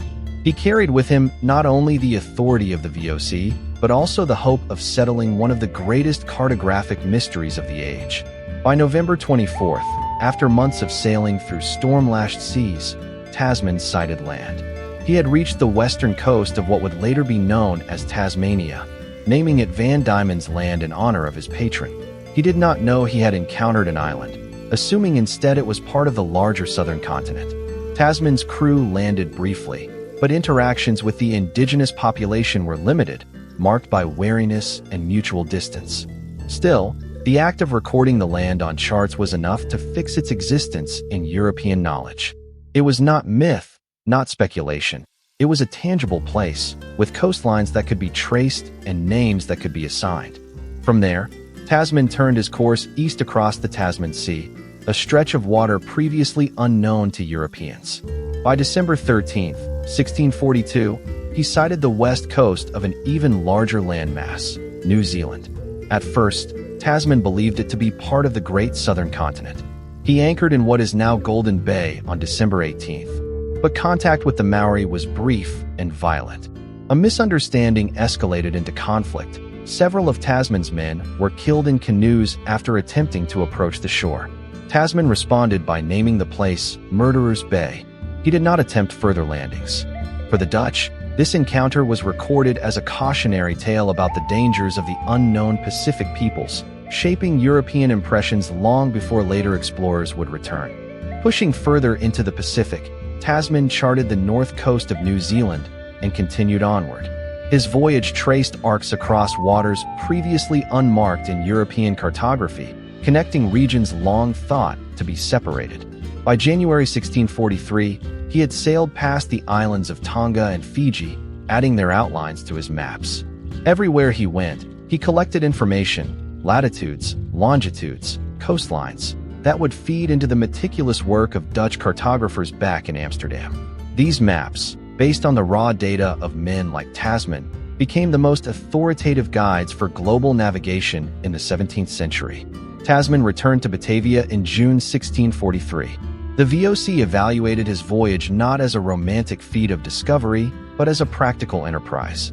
He had not found the fabled southern continent rich with resources, but he had charted new coasts, revealed critical passages, and demonstrated that vast areas of ocean were navigable. For the company, that meant new routes for trade, new territories to claim, and fresh leverage in the ceaseless competition with Spain, Portugal, and later England. The impact of Tasman's voyage extended far beyond immediate commerce. The naming of Van Diemen's Land, the first European sighting of New Zealand, and the mapping of large stretches of the South Pacific reshaped the mental geography of Europe. The myth of Terra Australis Incognita, the belief in a massive southern continent stretching across the globe, was not destroyed, but Tasman had begun to cut into it, replacing speculation with observation. His charts showed coastlines where once there had been blankness, islands where once there had been imagined continents. Every line drawn shifted Europe's understanding of the planet's balance of land and sea. Tasman did not stop with one voyage. In 1644, he was sent again by the VOC, this time to trace the northern coast of New Holland, what we now call Australia. Sailing along the Gulf of Carpentaria and the northern shores, he confirmed that New Holland was a vast landmass, distinct from the islands to the north. He did not penetrate inland. His task was to define coasts, not to conquer territories. But his maps, later compiled by Dutch cartographers like Joan Blau, gave Europe its first reasonably accurate vision of the outlines of Australia and New Zealand.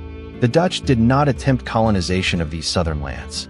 For the VOC, the spice trade remained the priority, and the barren or hostile appearances of these new territories offered little immediate profit. Yet the knowledge was stored, preserved, and circulated. Dutch maps of the mid-17th century became prized commodities across Europe. Nations with imperial ambitions, England, France, looked to them as starting points for their own ventures. Tasman's voyages thus had a second life, not in Dutch settlement, but in providing the foundation upon which later empires would act. Abel Tasman himself faded into relative obscurity after his expeditions. He remained in VOC service, but never again commanded a voyage of such magnitude. He died in 1659 in Batavia, his name attached to lands far from his birthplace in the Netherlands. Yet the weight of his contribution endured in the archives of the VOC and in the atlases of Amsterdam. His voyages of 1642 to 1643 and 1644 marked the first time a European had charted both Tasmania and New Zealand, and the first attempt to outline Australia's northern coast. They were acts not of conquest, but of mapping, inscribing the unknown into lines of certainty. By the end of the 17th century, Europe's conception of the world had been transformed by men like Tasman. His routes through the Pacific demonstrated not only the scale of the oceans, but also the fragility of Europe's assumptions about hidden continents. Each report he submitted, each coastline he drew, chipped away at the myth and replaced it with fact. Where maps had once shown speculative land masses, they now bore the shapes of Tasmania, New Zealand, and the scattered islands of the South Pacific. Dutch cartography, the most advanced of the age, absorbed his findings and projected them outward, influencing generations of sailors, merchants, and rulers. The voyage begun in August 1642 was not a single act of navigation.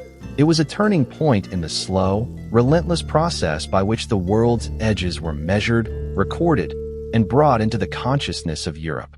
In 1602, at the height of Europe's struggle for wealth and dominance overseas, the Dutch Republic created an institution that would alter the balance of global power.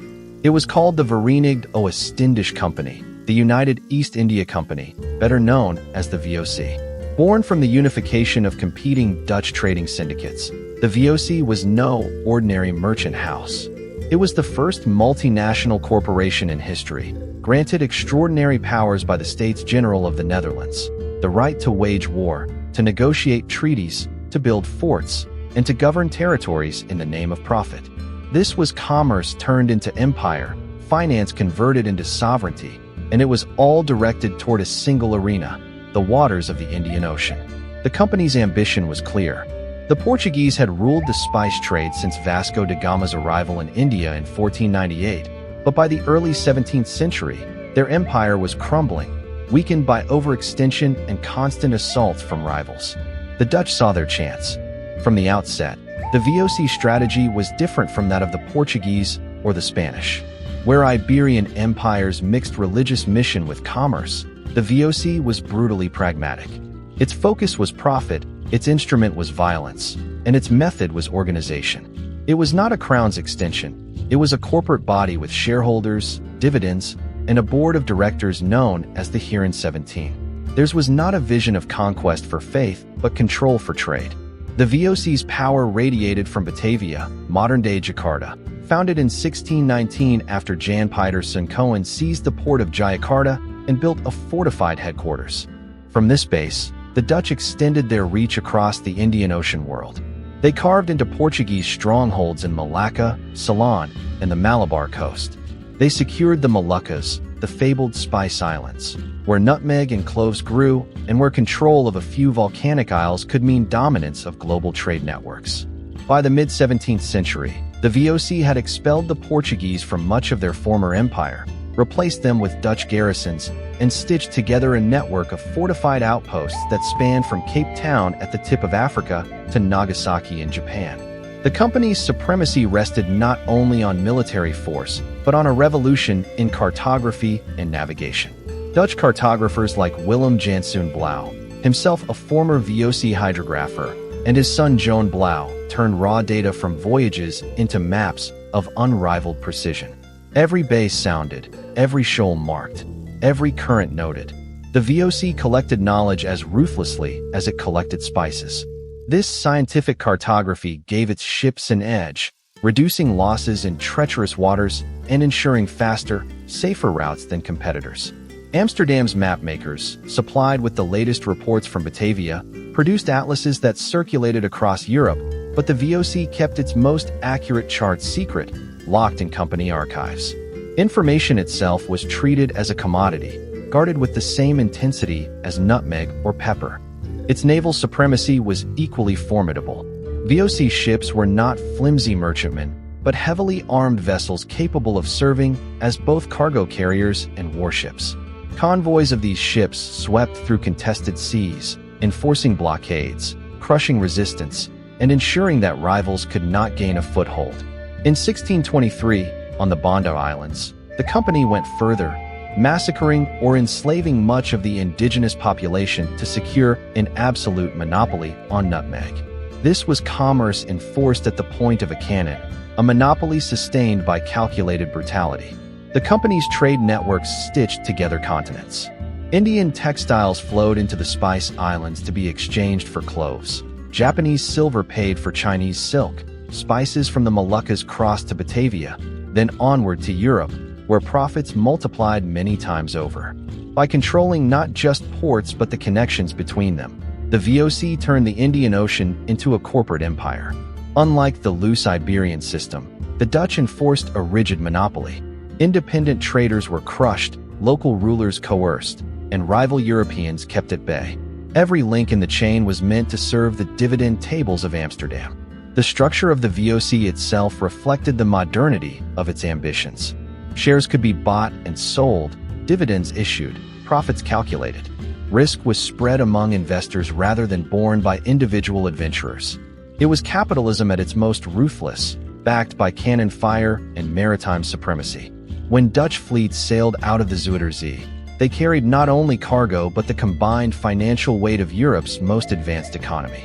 The Republic's merchants, artisans, and bankers were all connected to the fate of the company, tying the prosperity of a small nation to the control of oceans thousands of miles away. The VOC's dominance transformed the societies it touched. In Ceylon, the Dutch displaced the Portuguese but left behind a system of plantation agriculture and taxation designed for export, binding local economies to European markets.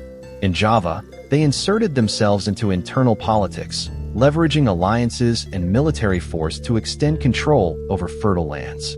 In the Banda Islands, they reduced once thriving communities to colonial plantations, worked by imported slaves under Dutch overseers.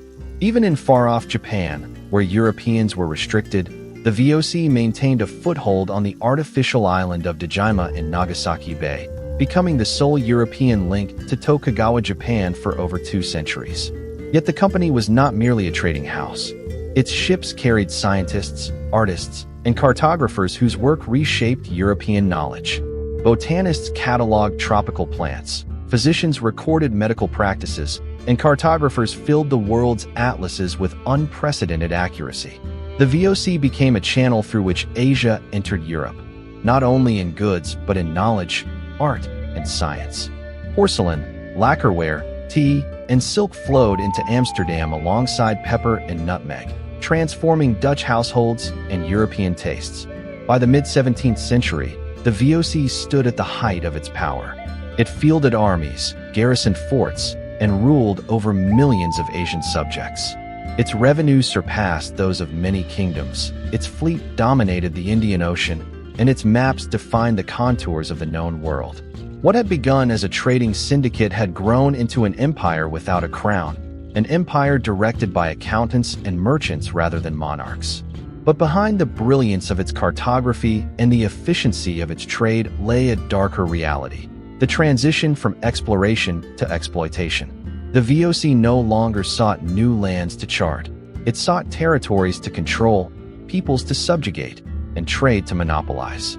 Its interests were not those of discovery, but of extraction. The Indian Ocean, once a vibrant arena of interconnected merchants and states, was forced into a system defined by corporate monopoly. Indigenous polities found themselves bound to VOC contracts. Their autonomy eroded, their economies bent to European demand. The balance between cultural encounter and economic coercion tipped inexorably toward domination. The Dutch East India Company was the first institution to show that commerce could wield the same power as kings, that ships flying a corporate flag could command oceans, and that maps could redraw the fate of nations. From its headquarters in Batavia, from its fleets on the sea, from its archives of charts locked away in Amsterdam, the company created a commercial empire whose reach was measured not in miles of land, but in the flow of spices, silver, and silk across the oceans of the world. And as the 17th century pressed forward, it became clear that the VOC had transformed maritime Asia into something new. A theater not of equal exchange, but of corporate rule enforced with gunpowder and governed by profit. In the year 1768, a former farm boy from Yorkshire, by then a seasoned naval officer, was chosen to lead a voyage that would stretch the very boundaries of European knowledge. His name was James Cook. His orders were deceptively scientific: to sail into the Pacific and observe the rare transit of Venus across the face of the Sun, an astronomical event that, if measured precisely from distant points on Earth, could help calculate the scale of the solar system. Yet hidden within his sealed instructions lay a second mission, one that carried the weight of empire. After recording the transit, he was to chart unknown lands and assess their value for Britain's expansion. Science and imperial ambition were thus welded together in the figure of Cook, a man who combined precise discipline with relentless endurance, and whose voyages would redraw the maps of the Pacific. The ship chosen for the expedition was not a warship, but a sturdy coal transport refitted for long voyages, the Endeavour. Its wide hull and shallow draft made it resilient for coastal surveying and for carrying provisions. On August 26, 1768, Cook departed Plymouth with a crew of 94 men. among them the wealthy naturalist Joseph Banks, who had outfitted himself with a team of scientists and artists to record the flora, fauna, and peoples they would encounter. Their first destination was Tahiti, where they would be ideally positioned to record the transit of Venus on June 3, 1769. Tahiti became the stage for the first intersection of scientific precision and cultural encounter. Cook established a fortified observatory at Point Venus, ensuring that the Royal Society's astronomers Charles Green and Daniel Solander could carry out their task with accuracy. The event itself, when it came, was disappointing scientifically. Tiny irregularities in the appearance of Venus's silhouette limited the usefulness of the observations, but the voyage was already fulfilling its second purpose. Cook meticulously charted Tahiti's coastline, recorded the island's resources, and built alliances with local chiefs. The presence of Banks and his naturalists turned the stay into a flood of information. Hundreds of new plant species were cataloged, tools and customs described, and Polynesian navigation studied. For Europe, Tahiti became not just a dot on a chart, but a place of scientific and ethnographic record. After Tahiti, Cook unsealed his secret orders to seek the great southern continent long speculated upon by Europeans. Sailing south and west, Endeavour reached New Zealand in October 1769. Over the next 6 months, Cook circumnavigated both the North and South Islands, proving they were not part of any larger continental mass. He mapped the jagged coasts with astonishing accuracy, naming capes, bays, and straits that would remain on maps for centuries. It was here that Cook's skill as a navigator shone brightest. He threaded the narrow strait that now bears his name, measured tidal patterns, and charted inlets with a precision that allowed future sailors to rely on his work without correction. Yet his arrival was not without bloodshed. Encounters with the Maori were tense, often violent, and Cook's notes reveal both admiration for their skill in war canoes and frustration at the clashes that left several dead. Science provided the pretext, but empire was already intruding, assessing harbors and resources, imagining what Britain might claim. From New Zealand, Cook sailed west. In April 1770, Endeavour sighted the eastern coast of Australia at Point Hicks. Sailing northward, Cook and his men became the first Europeans to chart the continent's vast eastern seaboard. They made landfall at Botany Bay, where Banks and Solander gathered an astonishing array of new plants, lending the bay its name. Cook's logbook records his impressions of the land and its indigenous inhabitants, the Guigal people, whose interactions with the strangers were wary and often hostile.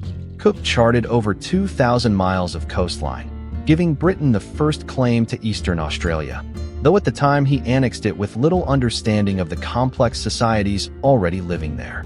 The voyage nearly ended in disaster when Endeavour struck the Great Barrier Reef in June 1770. For hours, the ship was trapped, water flooding in, until desperate measures lightened her load and freed her from the coral. Cook's calm discipline saved the vessel, and after repairs in present-day Cooktown, he pressed onward, eventually rounding Cape York and sailing through the Torres Strait. By July 1771, Endeavour returned to England, bringing with it not only maps of extraordinary precision, but thousands of scientific specimens and detailed ethnographic notes. Cook had achieved far more than his official orders had required. He had transformed the Pacific into a space that could be known, navigated, and ultimately claimed. The success of the first voyage ensured a second. In July 1772, Cook departed once more, this time commanding resolution and adventure. The goal was bold, to determine once and for all whether a massive southern continent, Terra Australis Incognita, existed. Cook pushed farther south than any navigator before him, crossing the Antarctic Circle in January 1773. He braved freezing seas, icebergs, and endless gales, reaching as far as 71 degrees 10 minutes south. He proved, by sheer persistence, that no temperate landmass lay in those waters. If a southern continent existed, it was frozen and uninhabitable. The myth that had haunted European cartography for centuries was erased by Cook's meticulous records. This second voyage also expanded Europe's view of the Pacific. Cook charted Tonga, Easter Island, and New Caledonia, each carefully recorded in his journals. Encounters with Polynesian navigators such as Tapaya, who had joined the first voyage, revealed the sophistication of Pacific seafaring traditions, capable of linking vast island groups through star navigation. Yet the British mission was not merely to admire. Cook assessed resources, harbors, and potential sites for trade and supply. Every island became both a scientific observation point and a potential stepping stone for empire. Cook's third and final voyage began in 1776, once again aboard Resolution, accompanied by Discovery. This time the mission aimed to locate a navigable northwest passage connecting the Pacific and Atlantic, a dream of European powers since the 16th century. Cook retraced routes to familiar islands, Tahiti, Tonga, New Zealand, before sailing north to the Hawaiian Islands in 1778, becoming the first European to record them. The Hawaiians greeted the strangers with rituals Cook did not fully understand, interpreting them through their own traditions. Cook, meticulous as ever, mapped harbors and coastlines, noting the island's resources with the same eye that had once scanned New Zealand and Australia. From Hawaii, Cook sailed to the Pacific Northwest, charting the coasts of present-day Oregon, British Columbia, and Alaska with his characteristic precision. He pressed through the Bering Strait, but was forced back by impenetrable ice. He attempted again the following year, but found the Arctic seas equally unforgiving. His maps of the North Pacific, however, were of immense importance, defining the coastlines for future generations. It was in Hawaii, in February 1779, that Cook's life ended. After a strained relationship with the islanders, thefts, and rising tensions, a confrontation at Kealakekau Bay turned violent. Cook was killed in the melee, struck down on the very shore he had charted. His death marked the end of a career that had bound science and empire together in ways no other had. He had charted more of the Pacific than any single navigator before him, observed and recorded societies previously unknown to Europe, and tested the limits of human endurance in polar seas. His voyages were both instruments of knowledge and precursors of colonization, carrying astronomers and naturalists alongside muskets and charts, binding curiosity to conquest in a single course across the oceans. In the closing years of the 18th century, when much of the world was still poorly charted and the sciences were dividing into ever more specialized fields, one man attempted to unite them all into a single vision of nature. His name was Alexander von Humboldt, a Prussian aristocrat by birth, but one whose restless energy would not be contained by the salons of Europe or the bureaucracies of Berlin. He was born in 1769, the same year as Napoleon, and like the French general, he possessed a relentless will that pushed him beyond ordinary ambition. Humboldt sought not conquest by arms but conquest by knowledge, and he believed that every mountain, river, and forest held within it patterns that could be measured, compared, and explained. His travels in Spanish America between 1799 and 1804 would produce some of the most influential scientific observations of the modern age, shaping geography, botany, and anthropology, and laying the foundation for modern environmental thought. Humboldt had trained as a mining inspector in Germany, mastering geology and chemistry while conducting his own experiments on plants and electricity. But the restrictions of his position and the heavy weight of state service suffocated him. When his mother died in 1796, leaving him a considerable inheritance, he gained freedom. Europe at the time was convulsed by war, making overland expeditions to Asia nearly impossible. Only one empire seemed open, Spain. After long negotiations in Madrid, Humboldt secured a rare passport from King Charles IV that granted him extraordinary access to Spain's American colonies, a privilege few foreigners received. His companion was Bonpland, a French botanist trained at the Jardin des Plantes, who shared Humboldt's thirst for knowledge. On June 5, 1799, they set sail from La Coruña aboard the Pizarro, crossing the Atlantic with trunks of scientific instruments, barometers, sextants, chronometers, thermometers, and cyanometers to measure the blueness of the sky. These tools were not mere accessories. They were extensions of Humboldt's mind, instruments with which he intended to record the world in numbers. After weeks at sea, they arrived at Cumana, on the coast of present-day Venezuela. From the first day, Humboldt began working, measuring the intensity of Earth's magnetic field, cataloging plants, observing the habits of electric eels, and sketching the unfamiliar landscapes with a precision that astonished even his contemporaries. Humana became the starting point for a series of expeditions that tested every limit of human endurance. Humboldt traveled up the Orinoco River, enduring swarms of insects, torrential rains, and fevers. In May 1800, he and Bonpland undertook a 4-month voyage of more than 1,700 miles through one of the least known regions of South America. They proved the existence of the Casiquiara Canal, a natural waterway connecting the Orinoco and the Amazon basins, a fact that redefined the understanding of continental hydrography. Humboldt recorded the variations of temperature and humidity, described the flora of the dense forests, and studied the languages and customs of indigenous communities. His notes preserve details of their agriculture, diet, and cosmologies, treating them not as curiosities but as integral parts of the natural and human world he sought to describe. From the forests, Humboldt turned to the mountains. In 1802, he stood at the base of Chimborazo in present-day Ecuador, then believed to be the tallest mountain in the world. With instruments strapped to his body, he climbed higher than any European had ever gone, reaching nearly 19,300 feet before being forced back by ice and thin air. The experience was not merely physical. It produced one of Humboldt's great insights, that the distribution of plants was governed by climate and altitude, not just geography. By arranging his botanical observations along vertical zones of the Andes, he revealed patterns that could be applied across the globe. Tropical palms thrived at the base, temperate crops like wheat and barley flourished at middle elevations, and alpine mosses clung to the upper rocks. This vision of nature as a web of interrelated systems would influence biogeography and ecology for centuries. Humboldt's travels were not limited to natural history. He recorded colonial economies, mining practices, and the exploitation of indigenous labor. He visited the silver mines of Mexico, noting both their technical sophistication and the brutal conditions under which workers labored. He measured population statistics, trade flows, and agricultural production, producing data that revealed the wealth and inequalities of Spain's empire. His writings later influenced debates in Europe and the Americas about governance, independence, and economic reform. Simon Bolivar, who met Humboldt in Paris in 1804, would later remark that the Prussian had taught him how to see the New World.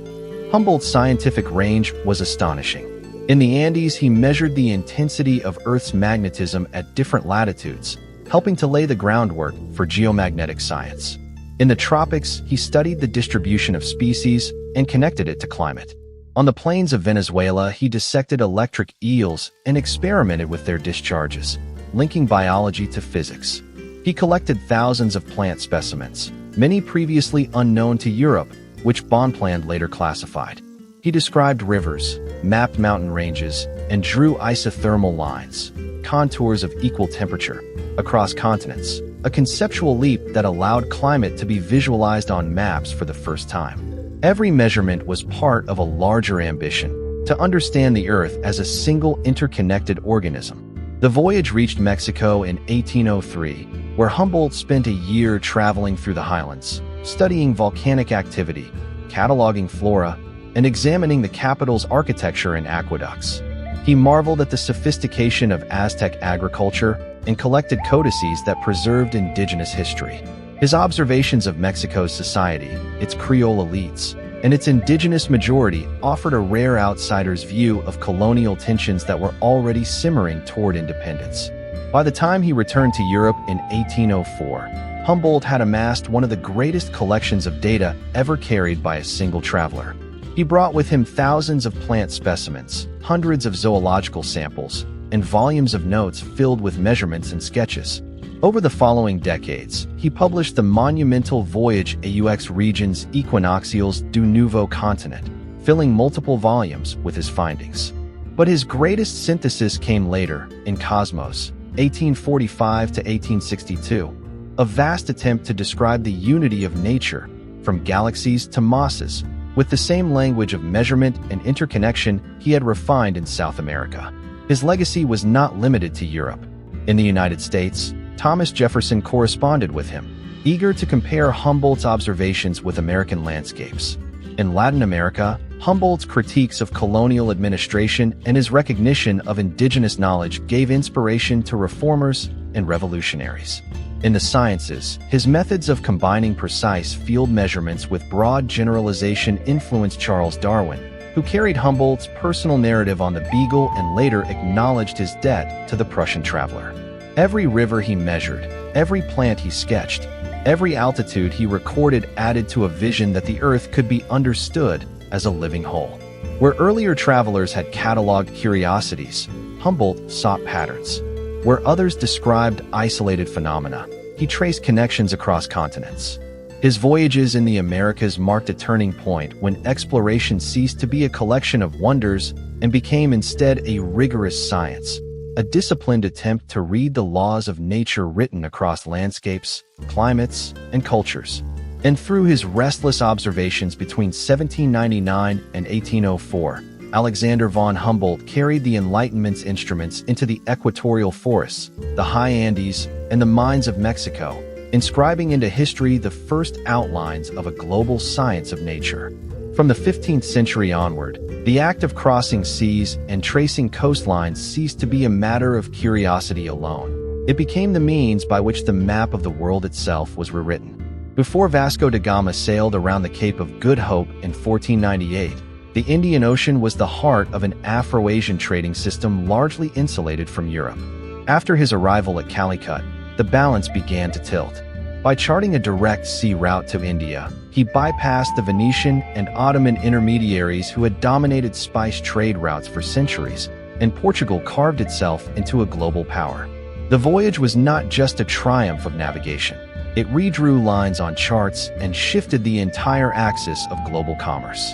Christopher Columbus's landfall in the Caribbean in 1492 forced Europeans to confront the existence of continents they had not anticipated.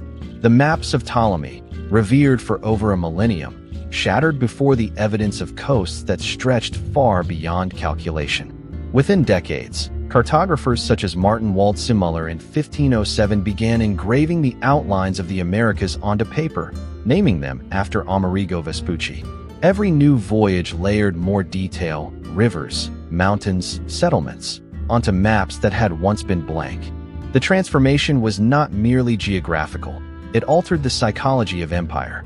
Sovereigns looked at coastlines not as curiosities, but as assets to be claimed, measured, and defended.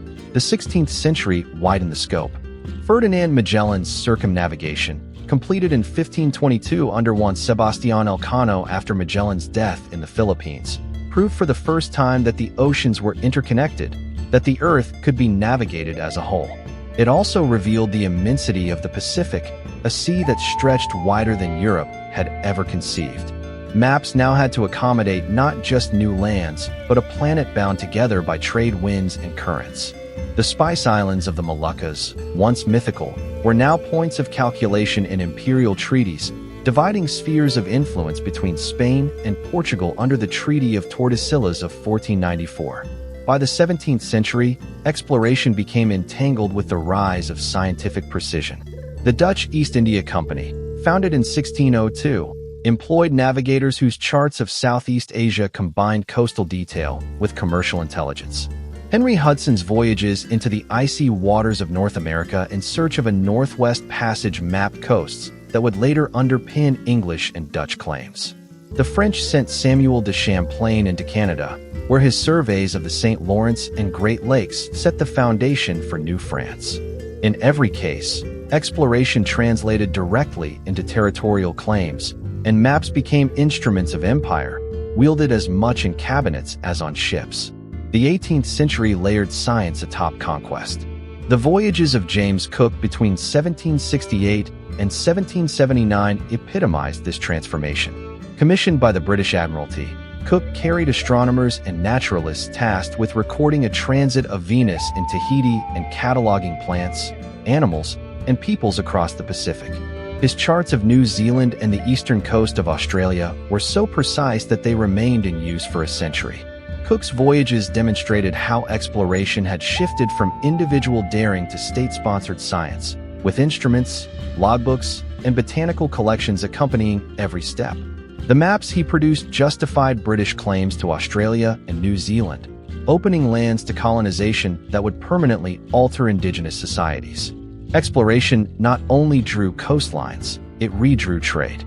The Atlantic slave trade, which reached its peak between the 17th and 19th centuries, was bound to the same maritime networks that had carried spices and silver. The triangular routes linking Europe, Africa, and the Americas rested on the navigational knowledge built by centuries of charting currents and winds. Silver from Potosi in Bolivia traveled across the Pacific to Manila, then into China, binding the Spanish Empire to Asian markets. Without the accumulated data of explorers, cartographers, and pilots, this first phase of globalization could not have functioned with such precision. As the 19th century unfolded, exploration drove deeper inland. Africa, long represented on European maps by coastlines and speculative blanks, began to be charted through expeditions sponsored by imperial powers. David Livingstone's mapping of the Zambezi River and Henry Morton Stanley's tracing of the Congo Basin were not neutral acts of curiosity. They provided the coordinates for European powers to partition Africa in the Berlin Conference of 1884 to 1885. Maps here became instruments of colonization, carving territories that ignored existing cultures and political systems, setting the stage for conflicts that would persist long after independence. In Asia, British surveys of India after 1767 through the Great Trigonometrical Survey charted the subcontinent with astonishing accuracy, fixing every peak and river into a grid that allowed taxation, administration, and control. In Russia, the Tsars sponsored expeditions into Siberia and the Far East, extending maps across the Eurasian steppe to the Pacific. The cartographic act was inseparable from empire. To map was to claim, to measure was to dominate. Yet alongside conquest, exploration carried scientific revolutions. When Alexander von Humboldt measured the altitudes of the Andes in 1802, he was not carving territories but outlining the distribution of plants by climate, a concept that would later inform Charles Darwin.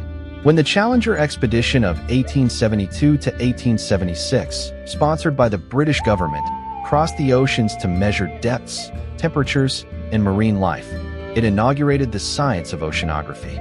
These voyages demonstrated that mapping no longer meant only coastlines. It extended to climates, currents, and ecosystems, weaving the natural world into a global framework. The legacy of exploration was written as much in cultural exchange as in maps and trade. Foods like potatoes and maize, carried from the Americas to Europe and Asia, reshaped diets and populations. Horses and cattle transported to the Americas transformed indigenous economies.